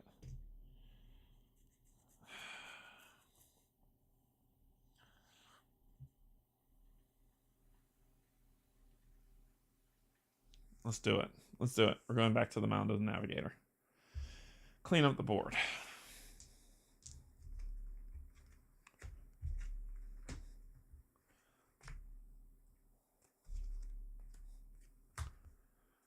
The woods are where we're traveling.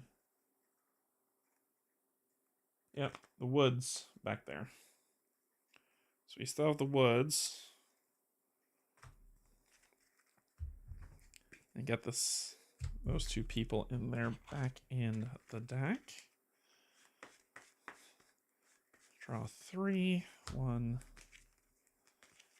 I'm looking for a specific person to pop up, and I can't seem to find them.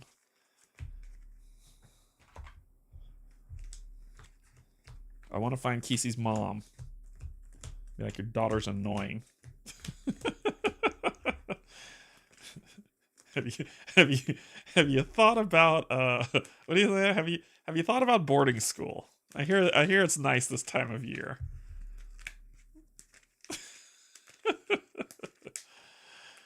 There we go. Shuffle that up. When we get here, search the path deck for the next feature and put it into play. Rangers cash. I ain't mad at that. All right, ready up. Draw a card. Thoughtful. 3, 2, 1. Draw a new one. Sitka Bach. Okay. And then we have my entire deck in my hands. Sweet. All right, so let's kick it. So let's do Quiet for 2, going down to 1. And then we just start mauling creatures. First, we're going to exhaust you, pull Riri down, because those two need to be in the same zone. Put 2 on her. Then Quiet's going to attack you for 3 harm, which is enough to take you down. We're going to exhaust the Parathrapsis Vessel, so Quiet takes no damage. You're out. Bye! Alright, so, but those two need to be in the same locale.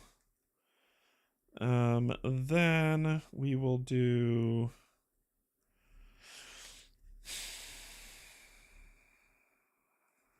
I mean, I just gotta keep on moving, right?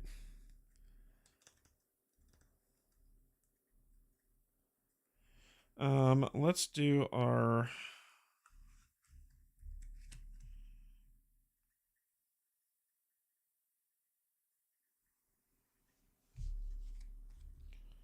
If we run into a biomeld, I'll need that to take care of it.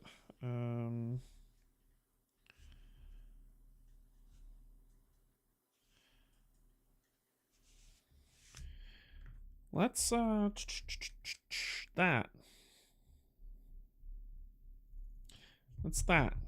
Let's do that. We're going to do that. That's the thing we're going to do. And we're going to use the vaulting rod to do that. So it's a 3-on-2. 3-on-2 awareness. 0. So move it here, which would clear it. Then you may search your deck for gear and equip it. No gear. Hey, look. There. Oh my gosh. Sorry.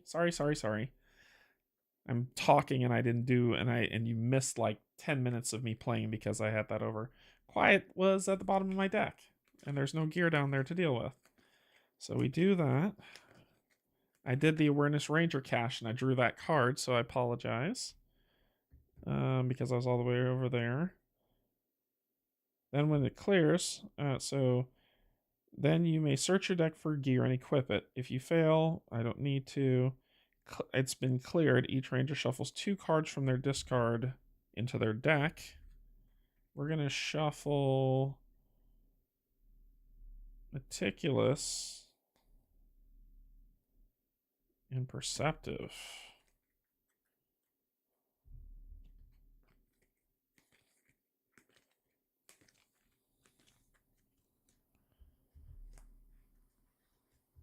Two. This gets cleared. No crusts to hurt. Sorry about that. I put quiet out for 2. So I looked up and I saw that. So I put quiet out for 2. So that take that down. And then I did this test. I moved Riri with Oru in the play. Quiet was the Parathrustus whistle stopped Quiet from being hurt by that creature. And then I did the awareness test to put that on there. So just to catch you up, I apologize.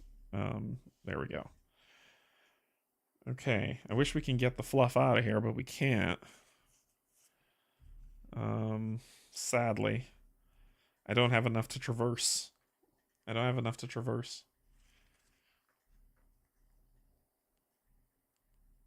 else I would. And I'd be out. I don't want a card draw because I'm running low. I don't feel like fatiguing out. I can gain a card, lose a card with the downpour. So or I could just lose a card. But it's worth the shot to just soothe the card and move Pakoto to boost Pakoto up.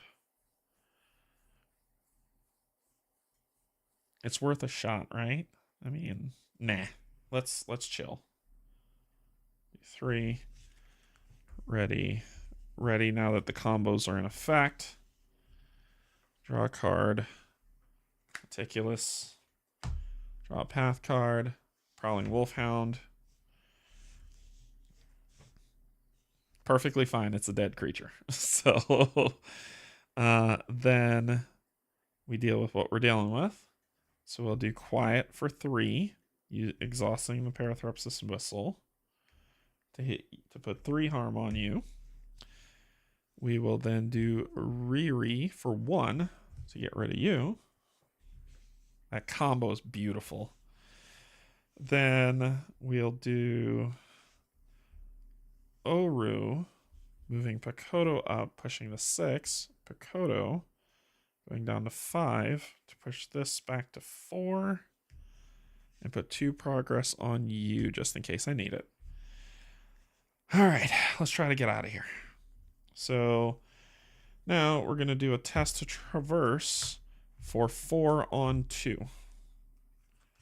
4 on 2 for fitness. That's 4. That's pretty. And that is an ideal thing to play because we're getting the heck out of here. So we're going to move again. Actually, we haven't been tracking that. Let me make sure we're tracking that properly for the feed out. So we moved from the Mound of the Navigator. We traveled to Biology Station. We didn't camp. And then we traveled back to the Mound of the Navigator. And we didn't camp. And now we're traveling from the Mound of the Navigator, and we're going to Stoneweaver Bridge, which is right there. I don't want to zoom over because I don't want to forget it. So we're going to Stoneweaver Bridge, and we're not camping. And we're going via the ravine.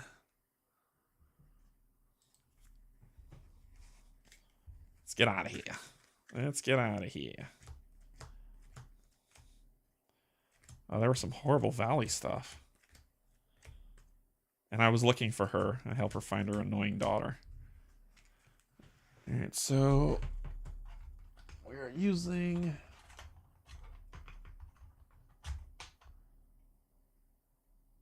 the ravine. And it's not a pivotal location, so we gotta reshuffle and see who's gonna come out. Yep, those are bats.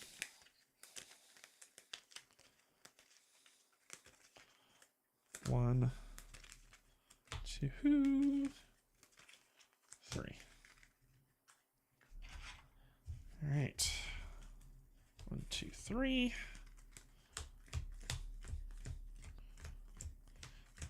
There's only one card in this deck I fear. And it will be the first card I draw, just to let you know. One, there is one they fear.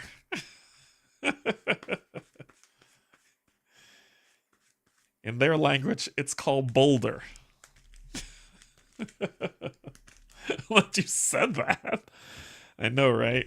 All right, so we've traveled away from here, and we've gone to Stone Weaver Bridge.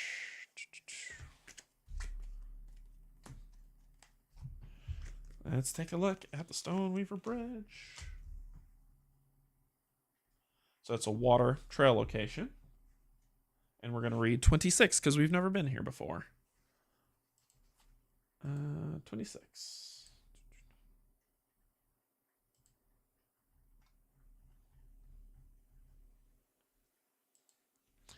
The silver fin floats cheerily beneath the great bridge, which was coaxed from the very earth and shaped by the stoneweavers in a display of great discipline. The shapers from the monastery spent several years to manifest this marvel and only finished the work last spring. Since then, you can't walk 20 paces in Spire without overhearing someone talking about how wonderfully useful it is. Yay. So it says search the path deck for the next feature and discard it. Okay. No. Yes. All right. And then the lead ranger will draw one path card. The Tenebrae. When you perform a test that interacts with a card in the same area as this feature, reduce your effort by 1. And it starts there. Let's see what we're looking at. So this is the Stone Weaver Bridge. It is a water trail location. And it says refresh. You may choose a path card. Refresh. You may choose a path card to remain exhausted. Whoa. So if we exhaust the path card, it stays that way. Okay. So we then need to ready up everything. Draw our card. Oru. Get our supply stuff back. And then we draw a card. Kate, why do I do this to myself? Why do I do this to myself?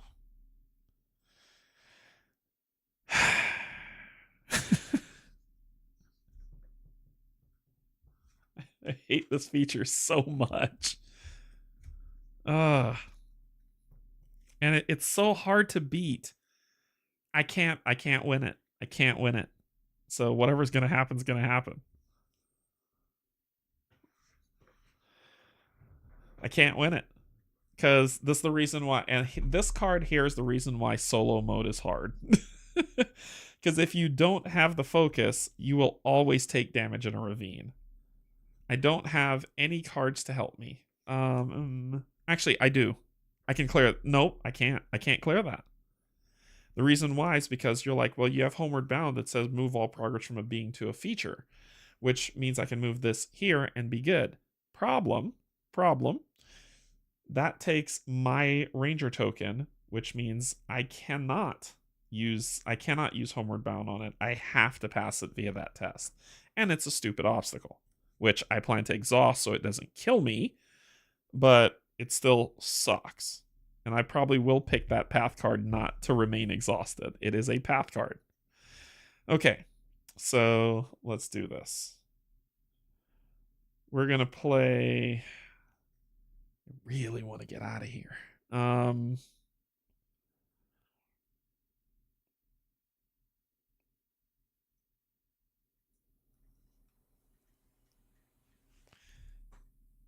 do I exhaust? Oh, I exhaust you with the Artel Rod. So let's do that first, because it's making me nervous. Exhaust an obstacle. We're good. And it will remain exhausted for the rest of its life. Your focus needs more focus. Then, there's the potential for us to get out of here now, honestly. if we want.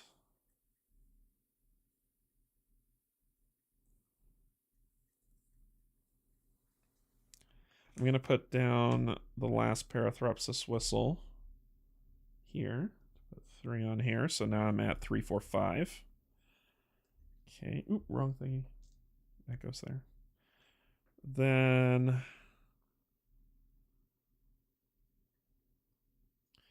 I could do Homeward Bound to clear this, because that thing is a pain, which I will do, to move this here, which will clear this card. No tests needed. Okay. Then we will exhaust you to bring you down and put you at 7, but then we'll exhaust you to take you to 6. Put 1 on you going to 4, and 2 back on you. Okay. Then we will do a 2-on-1 to give the puppy a scritch. That's a 0, so that passes. You'll go up. I'll sue the card. Still not what I need. And this doesn't do anything because that's exhausted. And then I will do this. I can't move you from him, so you're the one that's going to have to move. And I'll give you 2 more. These 2 need to stay together. Let's just put it that way. Okay. Then I can... I'm trying to build something here. I'm trying to build something big. Then I will do connect. And I'll connect with Riri for a 2-on-1. 3. So that's 3. So this will go to 5. This will go away. I will fatigue a card. This will flip over. Nothing else happens. Then we can... I was going to do something and now it's gone out of my head. Oh. I was going to do that. We're going to do an awareness test for 2-on-1. 0. So we gain 2 path cards, a web wall, and a skitterer. Web wall is going to the bottom. We're going to draw the skitterer. It comes out. That does. If you have 3 or more fatigue, exhaust this being suffer an injury. I only have 2, so nope. Then I'm going to kill you with extreme prejudice. And you're dead. And we're good. All is fine with the world. So, we'll ready up. I would really like to get out of here before. I want to end my turn in the meadow.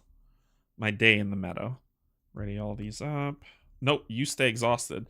You may choose a path card to remain exhausted. That's you. You are a path card. And 2 goes on here. Draw a card. Another quiet. Thanks a lot, game. Okay. So then we drop this. Talus Cave. It's a feature lair. When I tokenize this, you do not suffer fatigue from weather. Okay, cool. Okay. Well, we're going to try to get out of here today.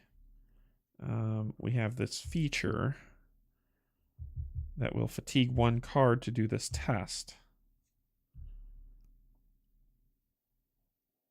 Or I can do an awareness test first on a 2-on-2, and if I pass, I can fatigue it and then do the test without fatiguing another card. That actually makes more sense.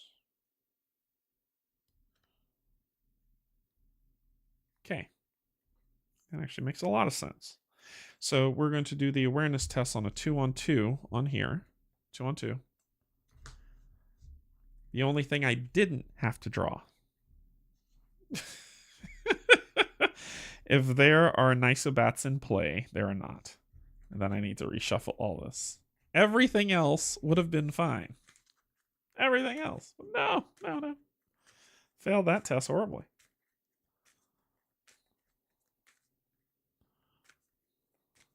It's not an obstacle, so I can't bypass it. This is kind of a risk it for the biscuit moment.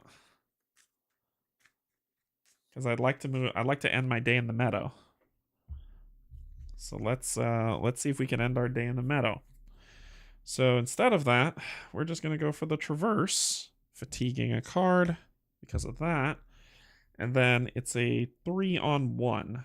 Can I throw in anything else? Nope. All my cards to traverse are gone. 3-on-1. That's a 3-fer. And nothing else happens. We'll have to reshuffle. And we're out of here. That's all she wrote, Ethel. So we're going to get out of here. So we're going to traverse to the meadow, which is a pivotal location. So let's grab all this nonsense out of here. And we're coming, so it's a meadow and meadow. Okay, that's weird.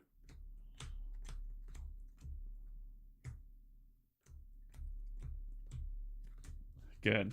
None of those people were people I cared to talk to. All right, so ravine. Then we're gonna grab meadow or grassland. It's grassland, right? Grassland and meadow.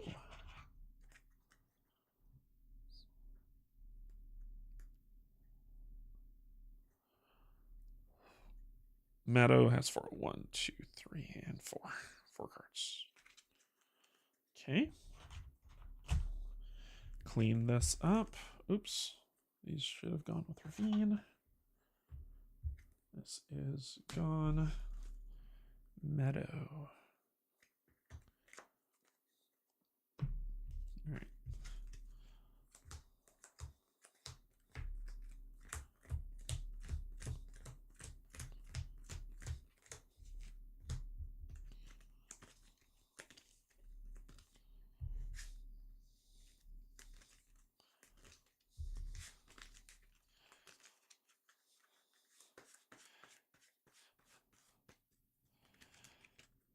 If I can get to that concordant ziggurat, if I can get there before this day ends, that would be stupendous.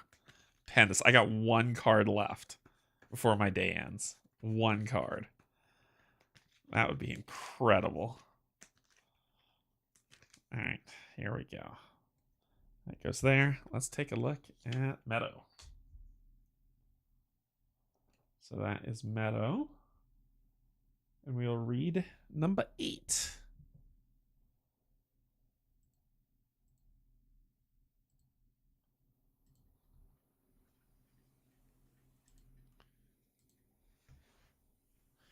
If you have cleared the harvest, no. If it is currently day 6, 12, 18, 24, or 30, we're on day 10. So no. Otherwise, read, the grasses in the part of the valley raise so tall that you didn't realize you've reached meadow until the path suddenly opens, revealing several humble cottages centered around the stump of a fallen dalewood. A herd of iron wool sheep tend to the grass. A shepherd stands nearby, casually watching the sheep. He waves. If you're here for the festival, you're early, he says. Pretty soon, this place will be full of people from all over the valley, and sometimes beyond. There's food, drink, and this is foreshadowing to expansion. There's food, drink, and music and dancing. If there's one thing we know how to do in meadow, is throwing a party.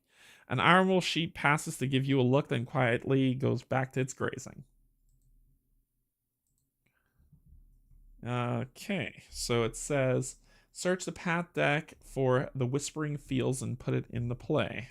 I think that's the one I hate. That's the one I hate, isn't it?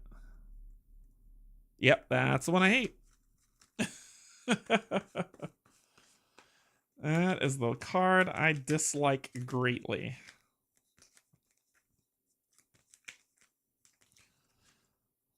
Okay.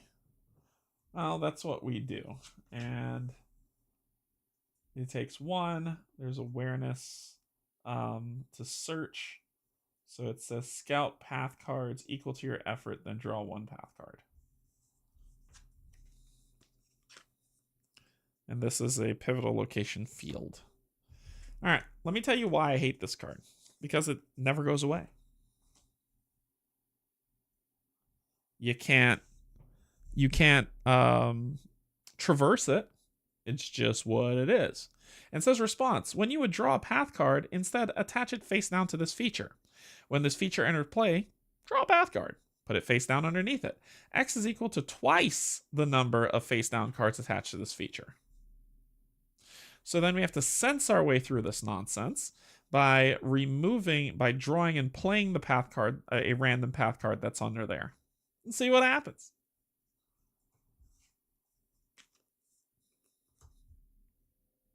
We will get these back. We will then draw a card, which is surveyed land. We will then draw it. We have to draw a path card for this. And then we draw our path card, making that 4. We're ending our day here. All right. So we have to do the awareness check to sense the stupid bleepity bleep bleep things. And it says choose a number of attached cards at random equal to your effort and look at them. Choose one to put into play. If it has the ambush keyword, treat it as if it does not. Cool.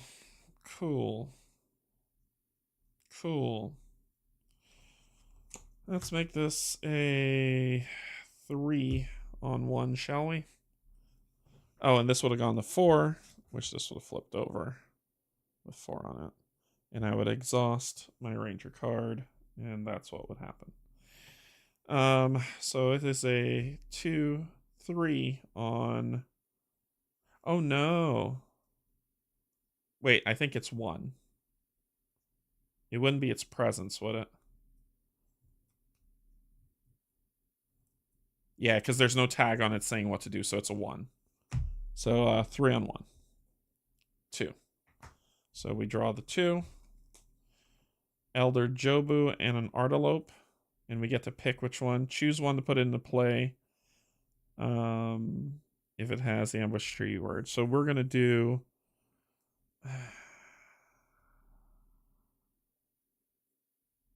Yes. This one will go back. Elder Jular Abel goes to 69.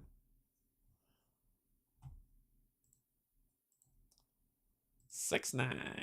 369.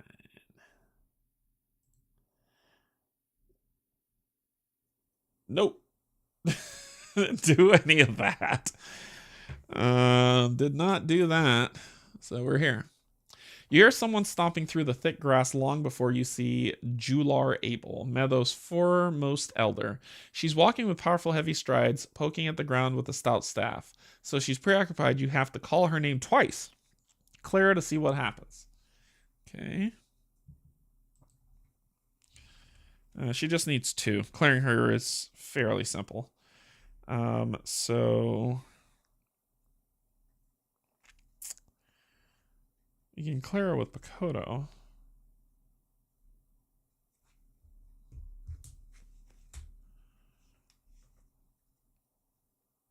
Yeah, let's clear her with Bakoto. So we'll do this. Going down to 1. Add 1 to this. And then 2 to that to clear. So we've cleared her. She's looking for something. So if you are on or have completed... Nope, we're not either. So we're going otherwise. There's probably some people in the village that need help, but right now I don't have time for anything but checking for Old Bloody Clicker's burrows. You ask her what she means, and she finally stops for a moment. Old Bloody Clicker's the biggest, meanest spine cutler you've ever put two eyes on. Dug tunnels all throughout the grassland, and if you fall into one, well, let's just say you'd better get out before it hears you and comes clicking. You shiver as she continues. That's bad enough, but I'm worried the harvest festival in Meadow. What will all the people dancing and carrying on, maybe drawing the devil nearer and nearer? So if you want to help, you could help me track him down before something bad happens. Yeah, no, my day's about to end, and this is a lure quest that is short term. I think lures are short term.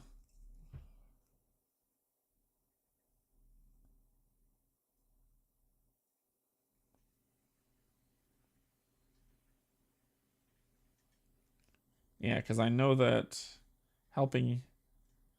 Do not add. Oh no, lure is a long term one. Helping hand is a short term one. Lure is a long term one. So we're gonna lure. We're gonna do that. Sure thing, Granny. Gain the lure Old Bloody Clicker mission. Reminder: find Old Bloody Clicker and attach him to the mission card.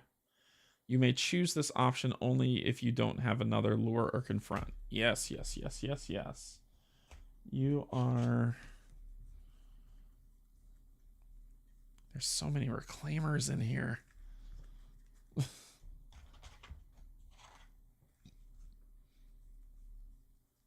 There he is. All right, so we are going to gain this quest, so let's go ahead and grab it. Because this is how we got quiet. So maybe this might be our next pet. Ooh, if he's our next pet, I will love this. Oh, what if he's our next pet? And the pet deck building continues. Yes. Yes. The pet deck build continues. So we will attach him here. And it says lure. Locate one of the local mega predators by finding prey to lure it out. When a prey is cleared, set it aside. After arrive at a new location while there are 5 or more total presents on this. And she gets discarded. All right.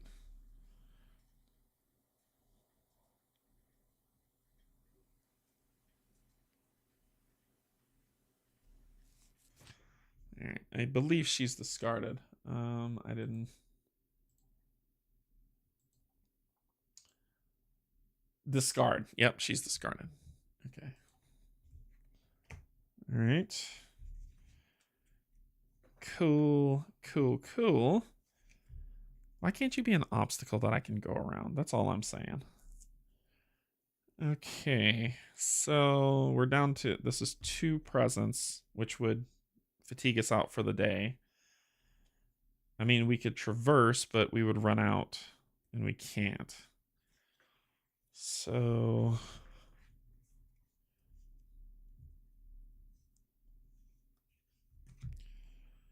I need this to fire. I need to find out how to make that fire. That's what I need. You are a feature. I can reduce your presence to 1 with the. Oh no, I can't. I can't pay for it.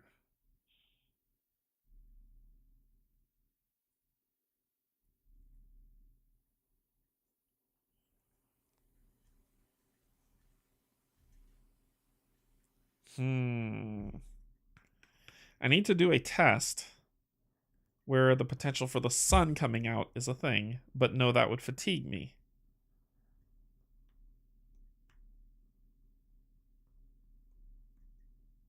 And that's okay. I have 1 card left to fatigue.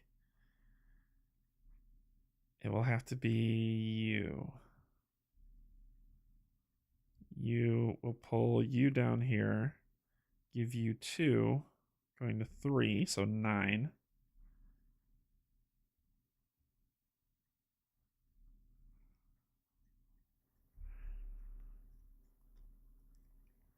I'm going to test connect. To connect with Pakoto. No, to connect with Riri. for 2 on 1. 2 on 1. Sunlight. Dang it. So that puts me at 6, 7. Darn it. Mountain. Nothing. Let me remember my no, I can't do that. I can't remember my training. That would put me down for the day. I think I just I'm on day 10. I'm on day 10, Brian.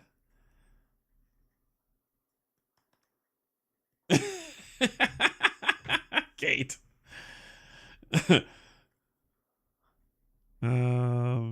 I can't do pets. I can't take that pressure from Brian. Let's see.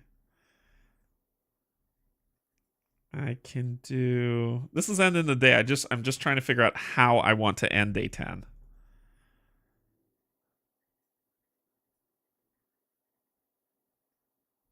Because as soon as I can't, I would have tried to just leave. But I can't. And sunlight would do it.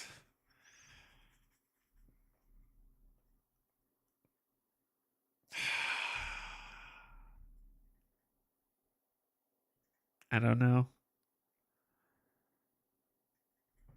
Let's see what happens. We're gonna round up. I think our day is over. There was really nothing else we could do to fix that. Draw our last card, which is perceptive. Then we draw this card, which will go under here. Then this kills us. It just kills me. Okay, well let's do what we need to do, right? So we'll do our awareness test of 2, 3, 3, 4. So we can oh, it just says choose 1. So it'll just be 3 on 1. 3 on 1.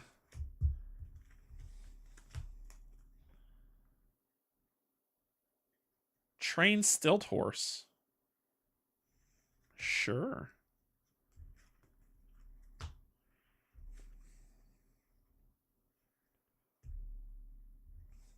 There's no mountain stuff to do, but there's a story for the train stilt horse. This is 68. You give me a horse, I will be so happy. Don't play with me, game.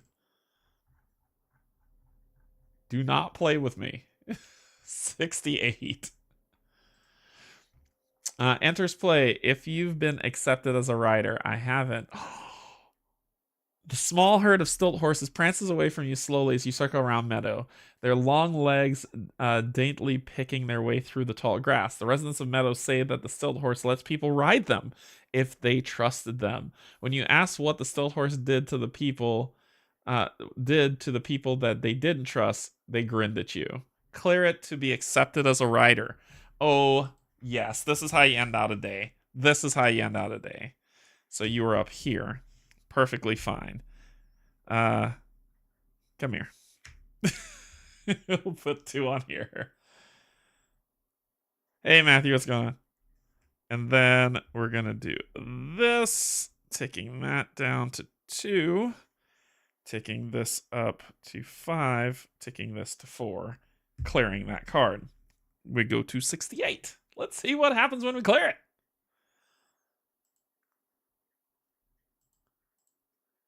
We cleared it. Finally, one of the stilt horses kneels down low enough that you're able to climb on its back. You balance there cautiously, your sore bum reminding you of the last 2 times you tried this. But this time, the stilt horse seems perfectly content with you as its rider. You remember what the locals told you. The horses will let you ride them, but only for the day. This herd always returns to Meadow when night falls. Choose 1 ranger to ride the stilt horse. That ranger attaches it to their roll. Remove all progress from the card. Write down accepted as. That's a good way to end the day. So the next day we'll see what this thing does. So let's put this in our notable events. Paste. And I know they return there at the end of the day, but we're accepted as a writer. Cool, cool, cool. And what does it say? Friendly. If this being is attached to your role, it gains persistent and the following test. Fit plus heart to ride. Add 2 progress to a location or feature for every effort. Whoa.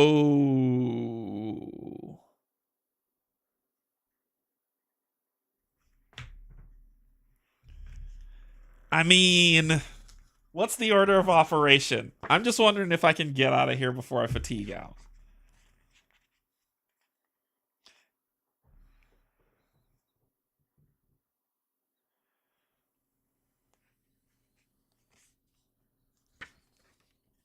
I think as if you can't find another, you're exhausted, right?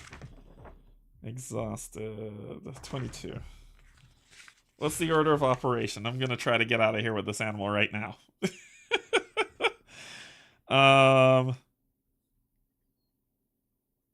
Crap. Crap. Dang it. I'll have to find them again. But that is amazing.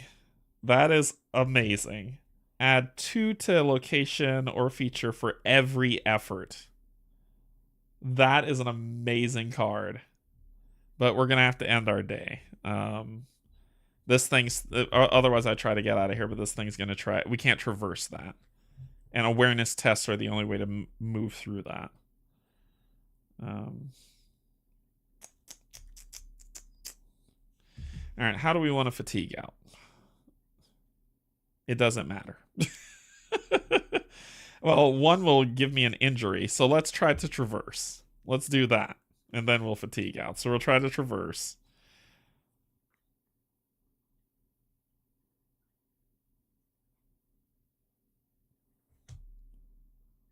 So that'll be a 4 on 1. 3, sunlight, fatigue, and this card would get played, which would come down here, and this would fatigue me for 2, and I go to bed for the day. So I'm exhausted. So we are going to end our day in the meadow, which means we got to... All this goes back to the deck. At the end of the day, you go back to the deck. You'll stay out. Is there any valley cards in here? Grassland. Grassland and meta. Okay. So we just reshuffle these.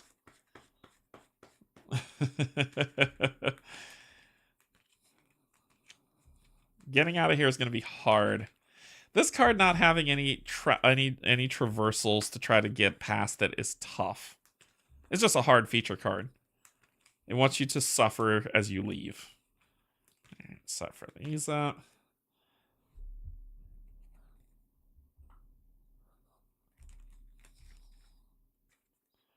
Let me do that. Shuffle these up. What were these? What were these? Healing touch and those 2. That's okay. All right, and we'll shuffle up this deck. And let's make sure we mark our day ended. So we'll do this. Come up here. End the day. And we're on day 11. Downpour still a thing. Of course it is. This game sucks. All right. I say this game sucks with anger because weather just is awful. This game's amazing. It doesn't suck. All right, so ready this up. Just do all that. Do all that fun stuff.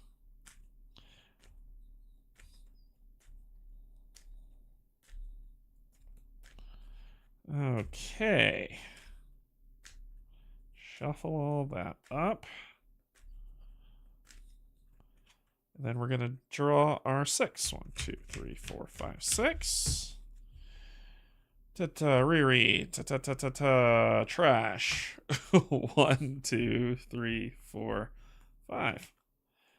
Oru, Pakoto. Okay, so everything other than quiet again. And I need quiet for this locale. Shuffle all those up. I think I didn't. Yeah, let me just do this. There we go. Shuffle it proper. All right. This comes out. We have to draw a card. Then we'll draw another one that'll go under there. So that's just how this location goes. Everything's good. We're ready to party. Oru comes out for 2. Riri comes out for 2.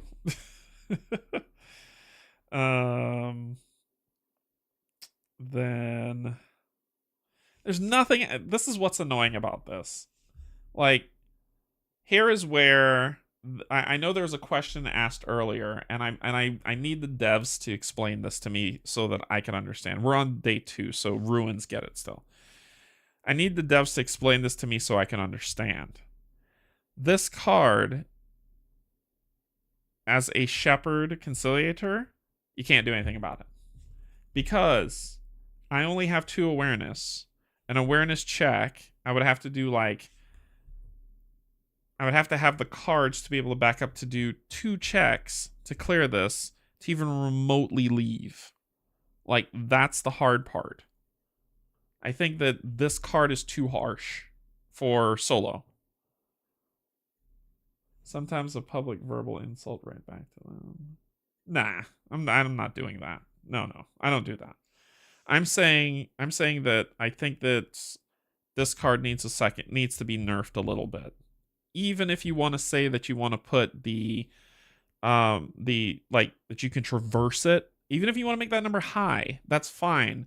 But right now I feel very like right now, what can I do about this card? Nothing.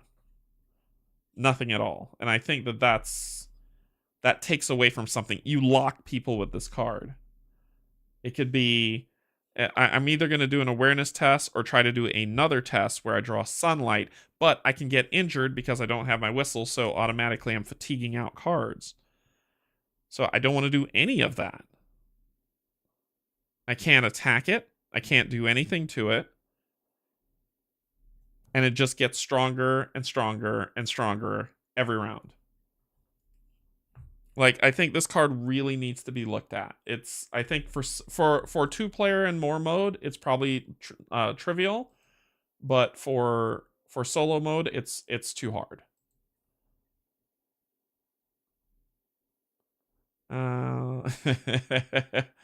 So card. Am I cutting out? Hopefully, I'm not cutting out. Card errata. General cards, the Green Bridge, mission sets, key seat. Yeah, no, there's no errata for it. Oh, errata. Okay, there's no errata for it at all. It's a grassland card, so everything else. So there's no card errata for it. I think. Yeah, I think that card's way too hard for solo. I can leave this location. Hell, I can leave right now, which I should. But then as soon as I leave, the next location is going to make this come out, and I'm going to fatigue 1 to 4 cards. I should get the hell out of here. I think that's what I'm probably going to do. Like, I'll even pitch Pakoto to get out of here to make it a 5 on 1. And just lose 4 cards, because this is too hard. This is the other one, the what is it called? What's that place called? The Fractured Wall. There's something that can help you get out of there. This, there's nothing. And it's just gonna get worse. So I think I am gonna pitch Pakoto and get out of here. I think I'm just gonna do it.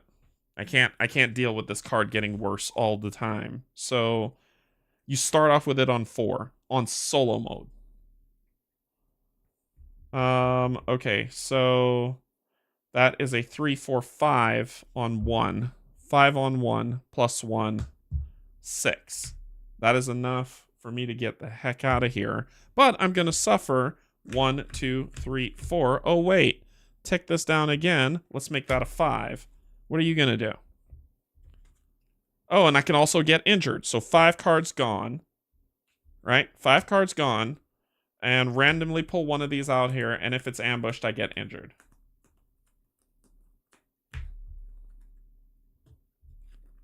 Oh, look. Ambush. Boom. Injured.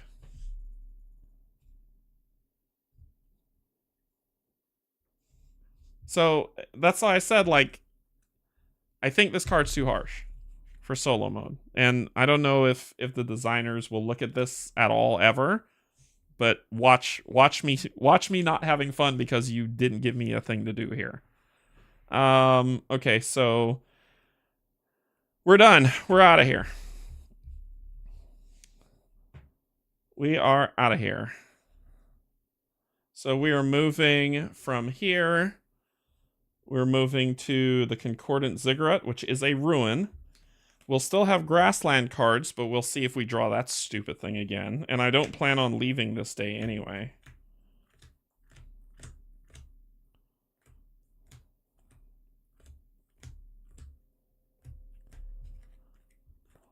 So we're still using grasslands. Oh, whoops, what did I do? Grassland. Meadow, meadow, meadow, meadow. 1, 2, 3, 4, 5, 6, 7, 8, 9, 10, 11, 12. Okay. So we're going to the Ziggurat, the Concordant Ziggurat, which is not a pivotal location. So we're using grassland, and then we're going to use 3. Just to leave. I knew I had to. I knew it was going to be something awful. I just knew it. So that's why I was like, I want to show y'all what will happen. 1, 2, 3.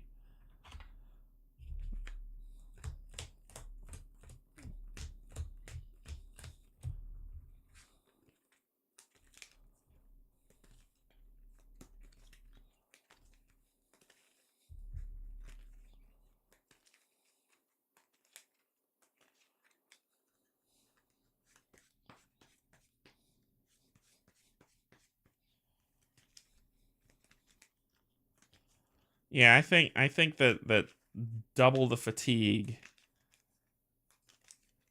is tough on a card that your character can't do anything about. And I know that Zach was saying, well, there are other builds that let you deal with features like that. I don't. My build doesn't do that. So automatically I'm locked out of, it's not scaled. So I think that card on solo mode probably needs to be nerfed. I haven't played it in multiplayer, so I don't know how awful it can get. Alright, so we're out of here. And we're going to the Concordant Ziggurat. And this says, based on the number of days, too, we are at a ruin. This is a ruin. We will shuffle the general set and set of 3 Reclaimer Seekers. 1, 2, 3. There's 5 of them. So it says, if it does, search the general tray for 3 Reclaimer Seekers. So there's 5 of them. I don't know if they're different. I don't know if they have different abilities. So let's just 1, 2, 3. I'll put these at the bottom. Put them in there. And these need to get shuffled in here as well.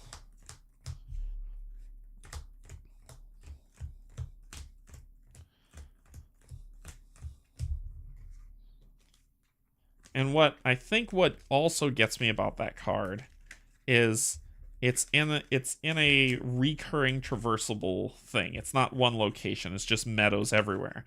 So I've gotten to the Ziggurat via a meadow card, which means the reclaimers will be under here, under there, once I draw that card, which I'm probably going to do. So let's see what happens.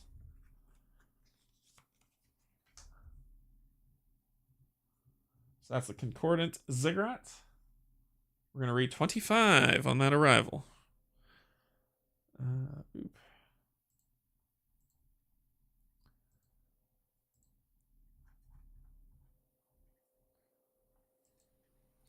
As the plains around Meadow rise up to meet the cliffs of the western edge of the valley, you reach the first of the concordant ziggurats.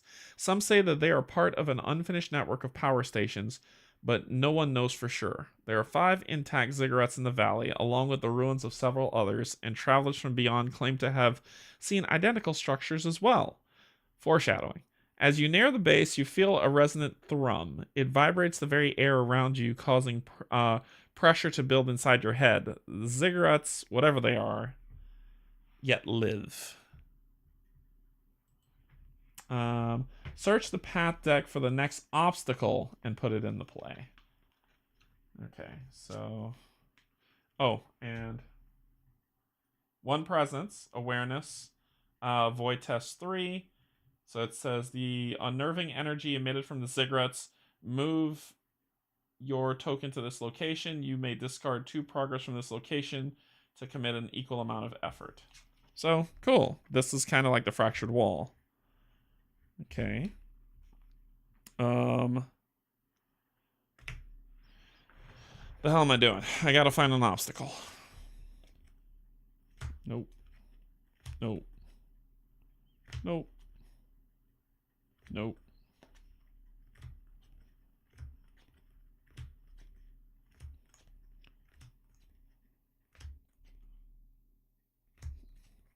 Jeez, oh Peter, there's a single obstacle in this game? Ah, there we go. Anthill. Anthill obstacle. X is equal to the number of damage on this feature. So right now it's at 0. It's a food obstacle. If there is 1 or more progress on this feature, discard 1 progress from and add 1 damage to this feature. If there's an active hungry scroff exhausted, add progress to this feature, both equal to the scroff's presence. Okay.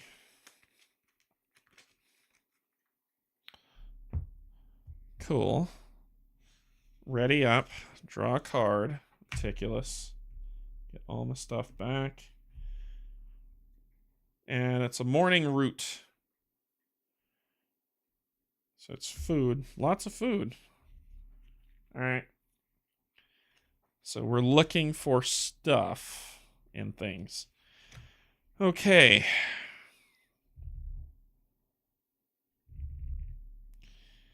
What are we gonna do?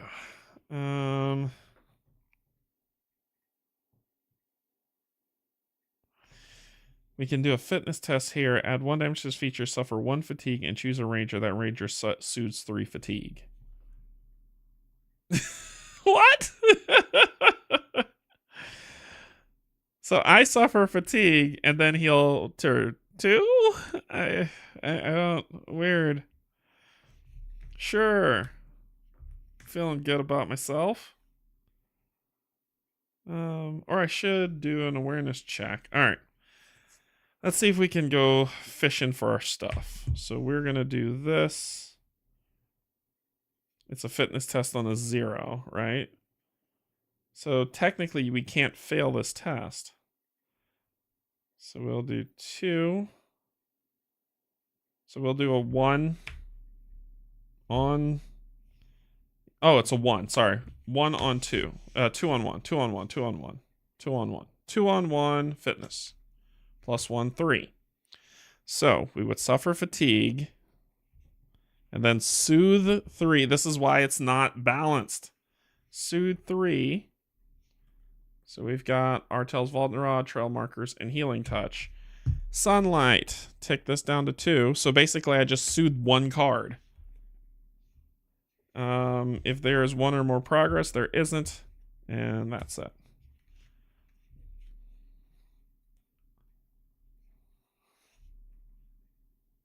I'm supposed to add 1 harm to this.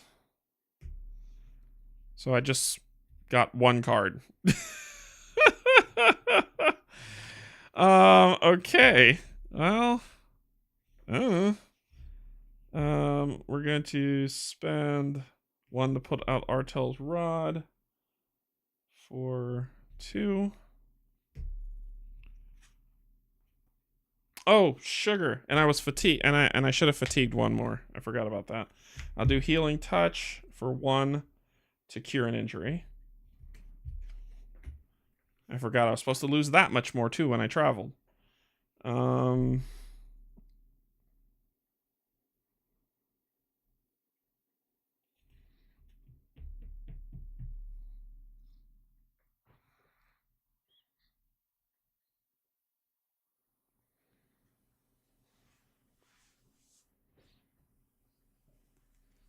Let's do another slice of that morning root for 2 on 1. 2 on 1, 0, perfect. I will suffer 1 to gain 3 cards. So Parathrapsis, Whistle, and Riri.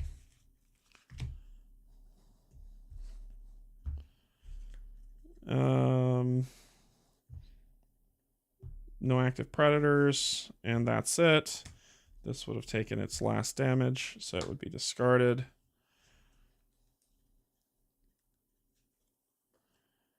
Then we'll put down the Parathrapsis Whistle.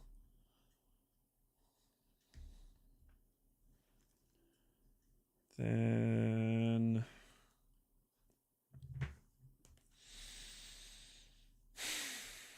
we got a lot of things to traverse. Like a lot. We got a lot we could do. But we're looking for these darn things, right? So,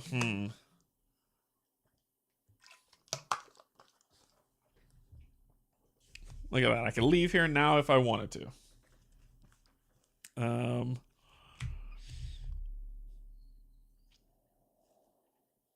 have to move my token on there with an awareness check.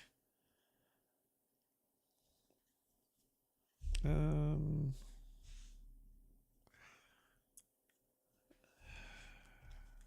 going to do a survival check with Riri for 2. 2 on 1. Yeah, that's all I can do. 2 on 1. 1. So I get to scout 1.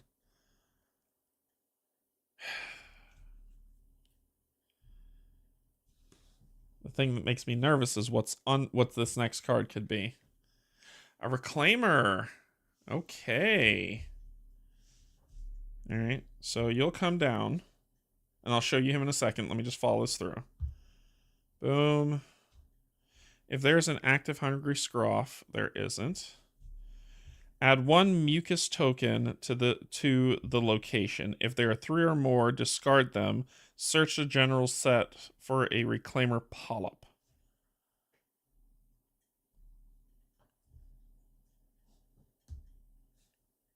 Okay. All right, we've got some. There we go.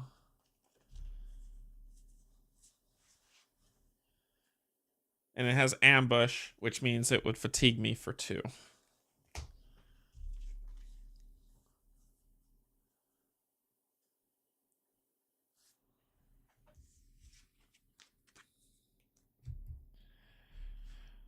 Okay. Cool. That's all we're gonna do, because doing anything else is going to suck. Did I spend all of my... Oh no. I don't know if I can attach this thing to it. Oh no. Okay, let's see what happens. Get that, draw a card. Got all the travel in the world. Okay. Okay. Okay. Draw this. A Scroff comes down. When you interact with this being, you may discard 1 token from an equipped food to commit 1 effort. Okay. All right.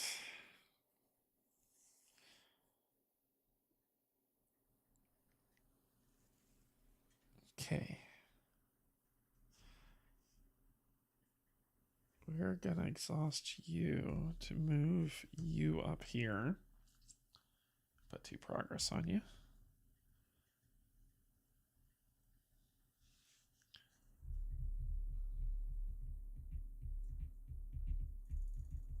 We're gonna exhaust you to put 1 harm on you.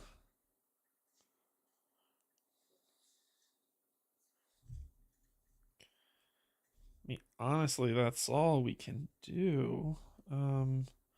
The reason I say that's all is because I need...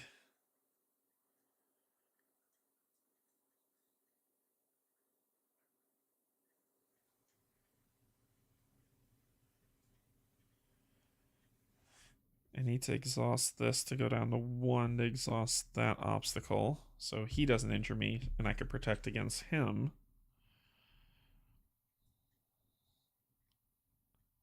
And then we just start petting the puppy.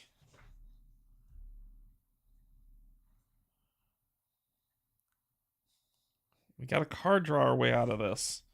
So we're going to pet the pup. Going down to 1 to make it a 2-on-1 fitness. 0. We'll deal with this in a second. So first, I ready. I gain... Look at all this. Look at this. What is this? All right, so then I fatigue a card because that's just how the game works now. Move this predator. Then I'll exhaust you to move you down here and put 4 on you, put you to 4. Then I'm going to do a 1-on-1 again. 1-on-1 check. +1, 2. Perfect. I will soothe. Parathrapsis whistle. Ready you. If you have 2 or more fatigue, I have 4. Exhaust this being and suffer an injury. I'll exhaust it. I'll exhaust the Parathrapsis whistle down so I don't suffer any injury. You can kiss my butt. If there's active food, there is not, because I've exhausted it. Then we reshuffle. That's the reason why I did it. I need to put down that other Parathrapsis whistle. Quick, fast, and in a hurry. And then I need to find another Pakoto.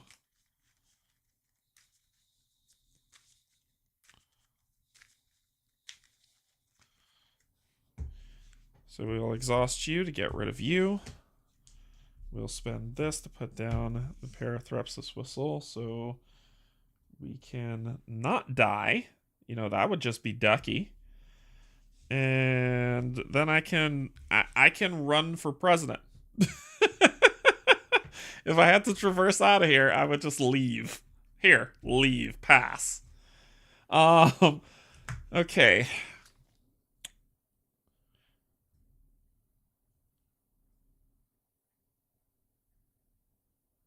That's all.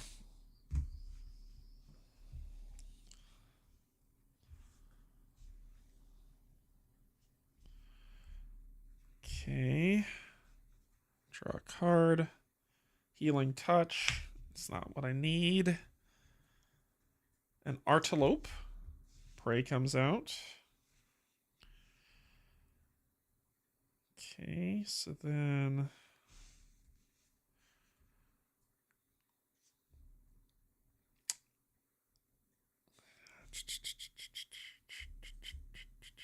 do that.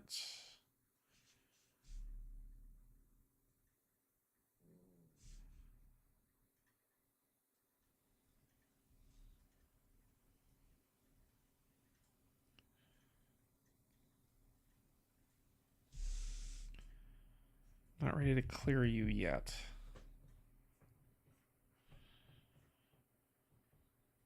What do I want to do? Do I want to do that? Oh, I'm supposed to get these back. 3 and 1.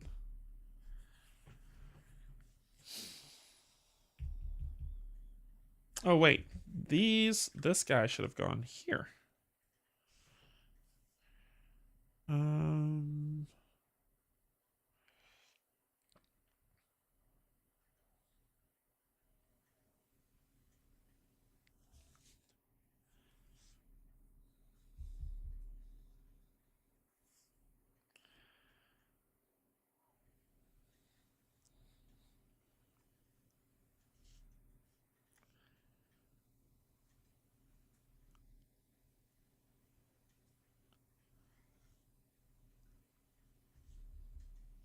we'll do this to hit you for 1. I'll do this to move you up here and add 2 progress to you. And then we'll play Healing Touch to heal you for 1 and put 3 progress on you as you're a being, which clears you, so you'll go there. Then here we go. Here we go. We'll do a 2 to 1, 0. Soothe ready. Quiet comes out. Okay. I need Pakoto. Mountain. If there's an active Hungry Scroff, there isn't. Add 1 mucus token to the location. If there are 3, discard them. Search for something terrible.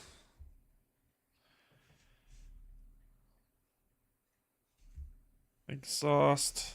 Pull you down. Put 2 on you. And we're gonna go for a 1 for 1. I have to find cards that can help me.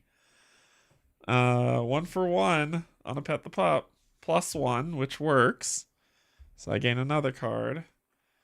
Ancestral Teachings. Exhausted being, then add progress to that being equals the number of exhausted beings within reach. If you have 2 or more fatigue, I have 2. Exhaust this creature and suffer an injury, but I'll exhaust this, taking it down to 2 so I don't take anything. That was this puppy coming back. Then I do it again, putting him to 4 and moving him up here.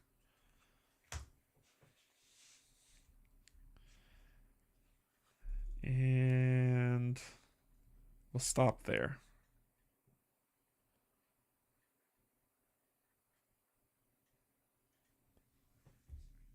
We'll stop there. 3, 2, draw. Effing game. Alright, well, he's about to go back into the deck.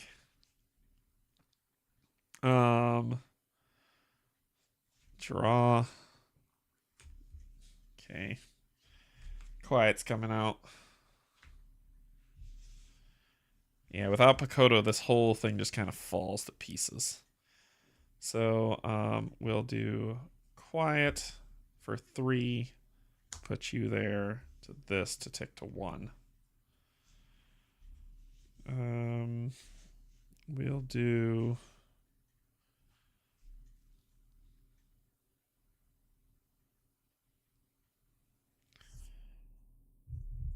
Remember our training for a 1-to-1 check. It's driving me nuts.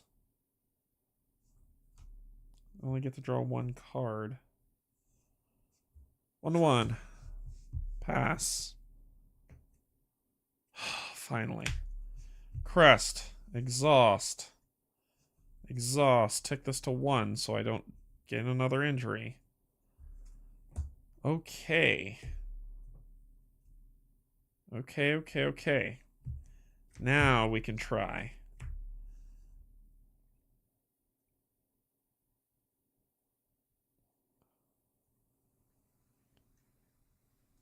Yeah, there's nothing to commit to this. You may discard up to 2 from this location to commit an equal amount of effort.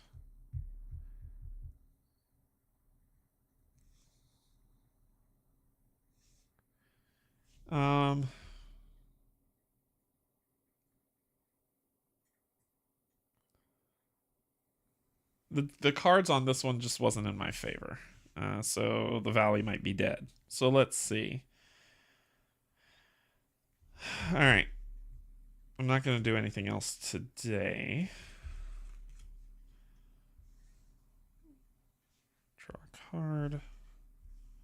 Yartel Rod.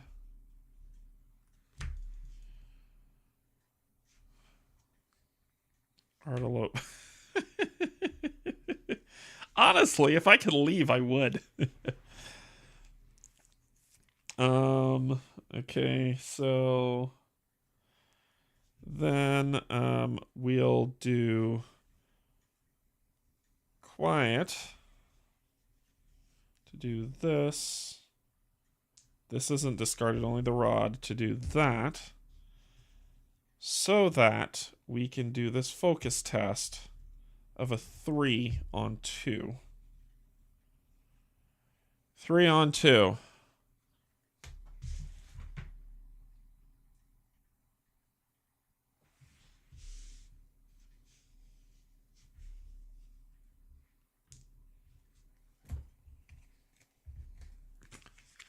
Anything other than that card. All right, well, this day's a wash.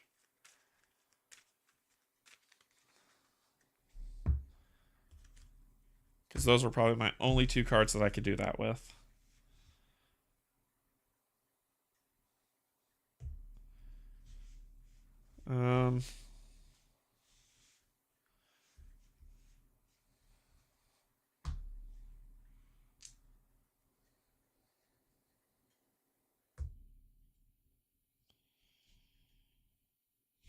Let's do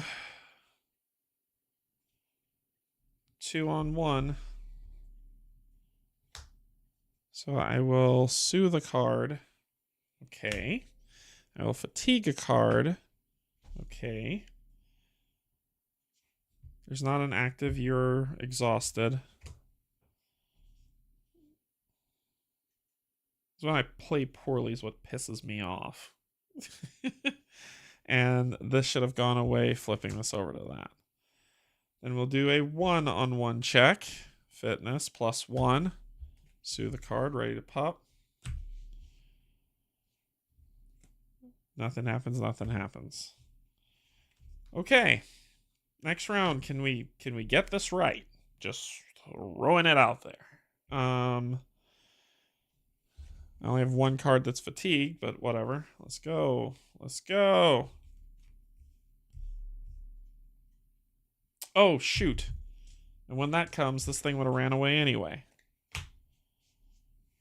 Discard an active Reclaimer Seeker. It was supposed to be gone a long time ago from the first fail. Sorry, I missed that. I missed that.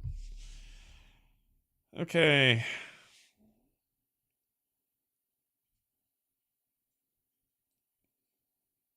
We readied up, right? Yeah, we were readying up. I drew a card to draw this scruff thingamadoohickey. Okay, so we're gonna try to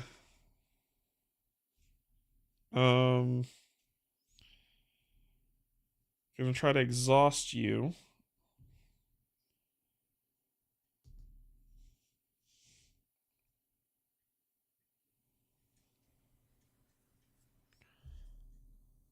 For 4 on 2. I should have gotten 2 on it. 4 on 2. Exhaust you.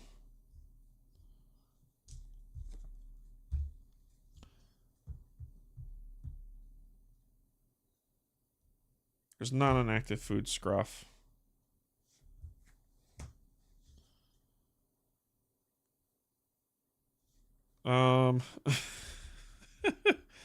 Move you down here. Put 2 on you. Use you to attack the scruff for 1.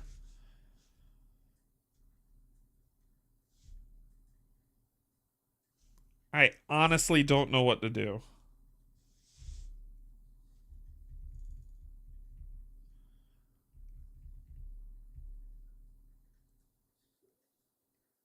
It must be I'm tired because I don't know what to do whatsoever.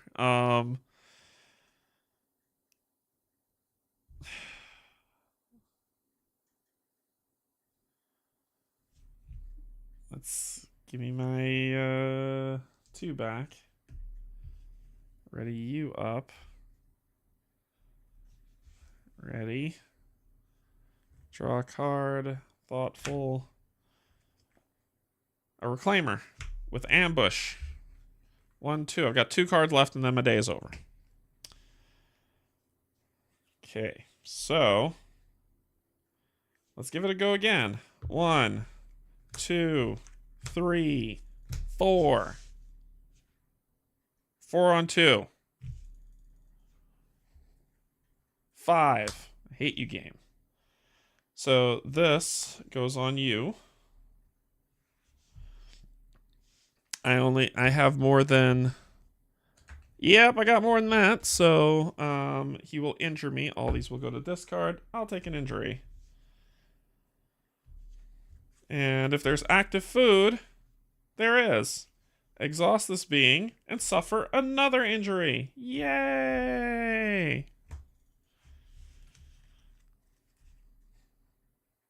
And this being is like exhausted too.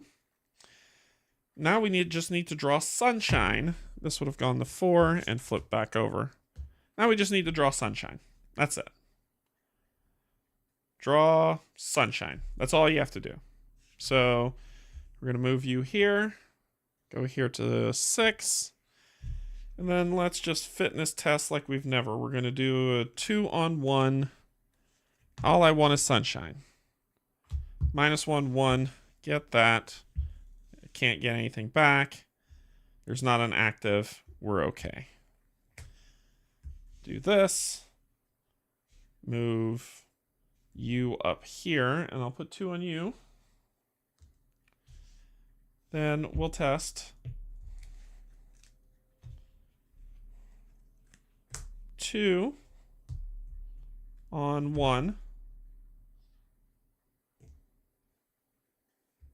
Sunshine. Thank God. Okay, so we got this.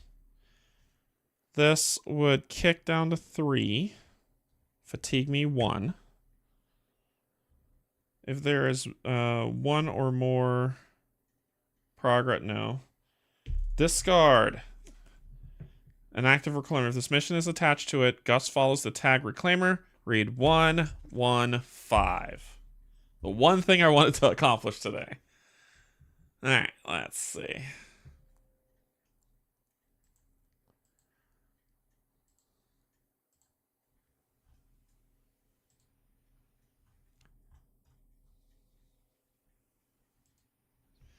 The tag reclaimer scuttles away, leaving a distinct aroma in its wake. For the first half a kilometer, you don't even need Gus to tell you where to go, but as the reclaimer gets further and further ahead, you find yourself relying on your tiny friend's very sensitive nose. Soon you notice the light dimming through the trees. The reclaimer isn't showing any signs of stopping, so you're going to have to press on into the night if you want to stay on the trail. Let the reclaimer go, return, find the nest to the mission area, or follow ends the day. We're following ending the day. You spend hours traveling across the valley with only the light of the moon and your lambance rigs to guide you. All the while, the yipping of Gus the mole spurs you onward. The trail leads to the bluff overlooking the mysterious ruins known as the Rings of the Moon and the Silverfin River beyond. The sentinel star alights above the mountains, and by its cold radiance you see the reclaimer far below, clearly headed towards the Aluville ruins. What better place for reclaimers to nest than in the collection of ruins and detritus left by the flood that destroyed the Estian archaeology? Complete the find the nest and gain into the nest missions. Okay, so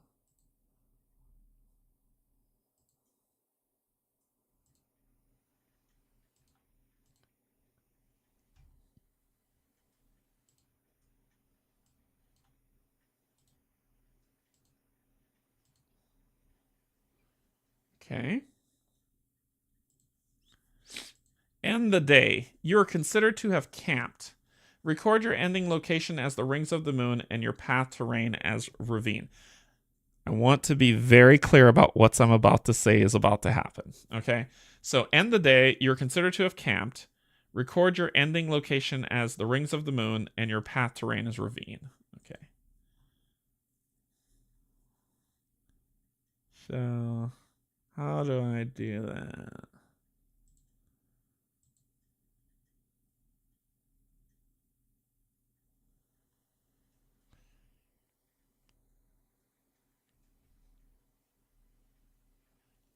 Oh, I didn't move to meadow. That's why. That's why this isn't doing it. So we'll do the meadow.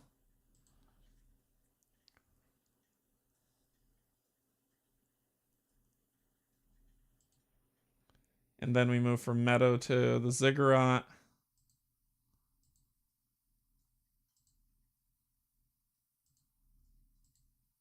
And then we move to the Rings of the Moon.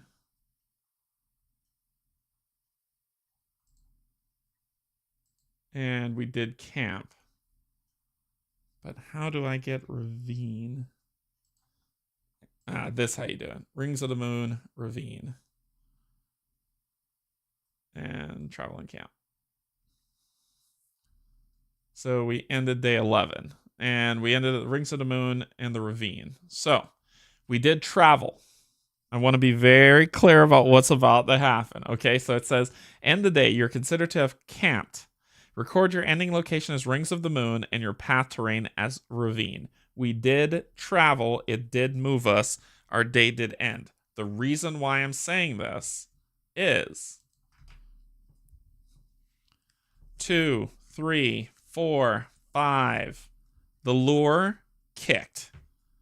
Arrive at a new location while there is 5 or more total presents. And we did move. So let's go to 142. Y'all will have to convince me otherwise, because the story moved us. So 142. And it's Old Clicker. Luring out Old Clicker isn't simple. You know that he's nearby, but with kilometers of tunnels beneath the surface of the valley, you're not sure where he could be lurking, and the last thing you want to do is to climb into one of those tunnels to find him. You lead the prey animals to a small clearing where they paw the ground nervously, then go still. Suddenly you feel a rumbling in the earth. The ground under the prey animals sags and then suddenly gives way into a huge pit.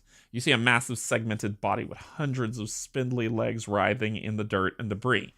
A head with a narrow insectoid eyes and wide mandibles grabs hold of one of the prey animals. Now's your chance. You can try to understand and perhaps even befriend the spine cutler as Null would want, or you could try to kill him and ensure the val. No, we want another pet. So flip the lure card to the confront side, but don't change your mission log. If you don't complete the confrontation today, you will have to try. Oh man, balls. So if we don't complete the confrontation today, we'll have to do the lure again.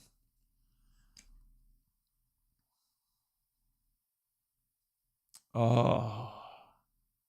Do not read his entry. Return all set aside prey to your collection. Then if you've understood the mulcher. Yeah, I was going to see if I could get a pet. We'll have to lure him again. Oh, boo. So we'll have to, so we're flipping, you will have to track him down again. So we'll have to flip back over the lure and try. Put Old Clicker into play. And it says, do not read his entry. Return all set aside prey to the collections that they came from. Okay. Return all set aside. Then if you've understood the mulcher, go to 1 point. No, I didn't understand the mulcher. But I can beat you. Oh man. Oh man. I thought we could have at least done something, but nope, the day ends and we got to track him down again. So we're going back to lure with him under it. We got Into the Nest as our new quest. And we got moved to Rings of the Moon.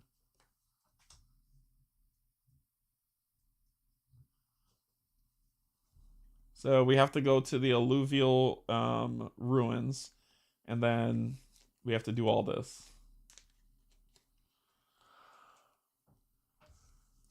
We got to do all that. So Into the Nest, we're back to lure. I'm just checking the campaign log just to make sure I have it proper. Into the Nest, lure, and invasion 1. Yep, so we're good.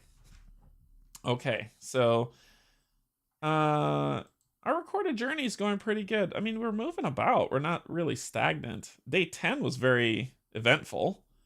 Day 11, not so much. But yeah, it was good. It was good. Okay, so I'll have to figure out what's happening there. I don't understand this. Like this that is weird. What was this card? Homeward Bound. So was Pakoto lost? Do I only have one Pakoto card? Oh, he was. He was fatigued. And when I got injured, it went away. And because I'm injured, I have to take a lingering injury into my deck. So I lost all Pakoto. That's okay. This was a terrible start. So we'll just shuffle these up and try again later. All right. So that was day 10 and 11. The story's progressed. The story actually had us fail forward.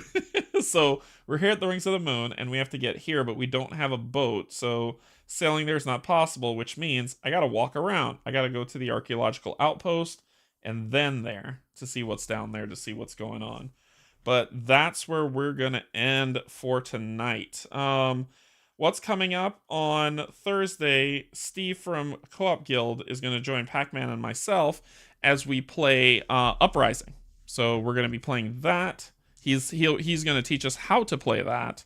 And then I am radio silent until next Tuesday because I have to go on a trip. So I will be back.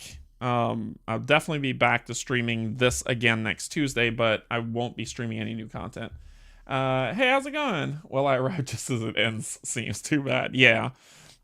Yeah, so we will see how that goes. We'll set things up and it'll be solid. I'm over here like cleaning up as I talk.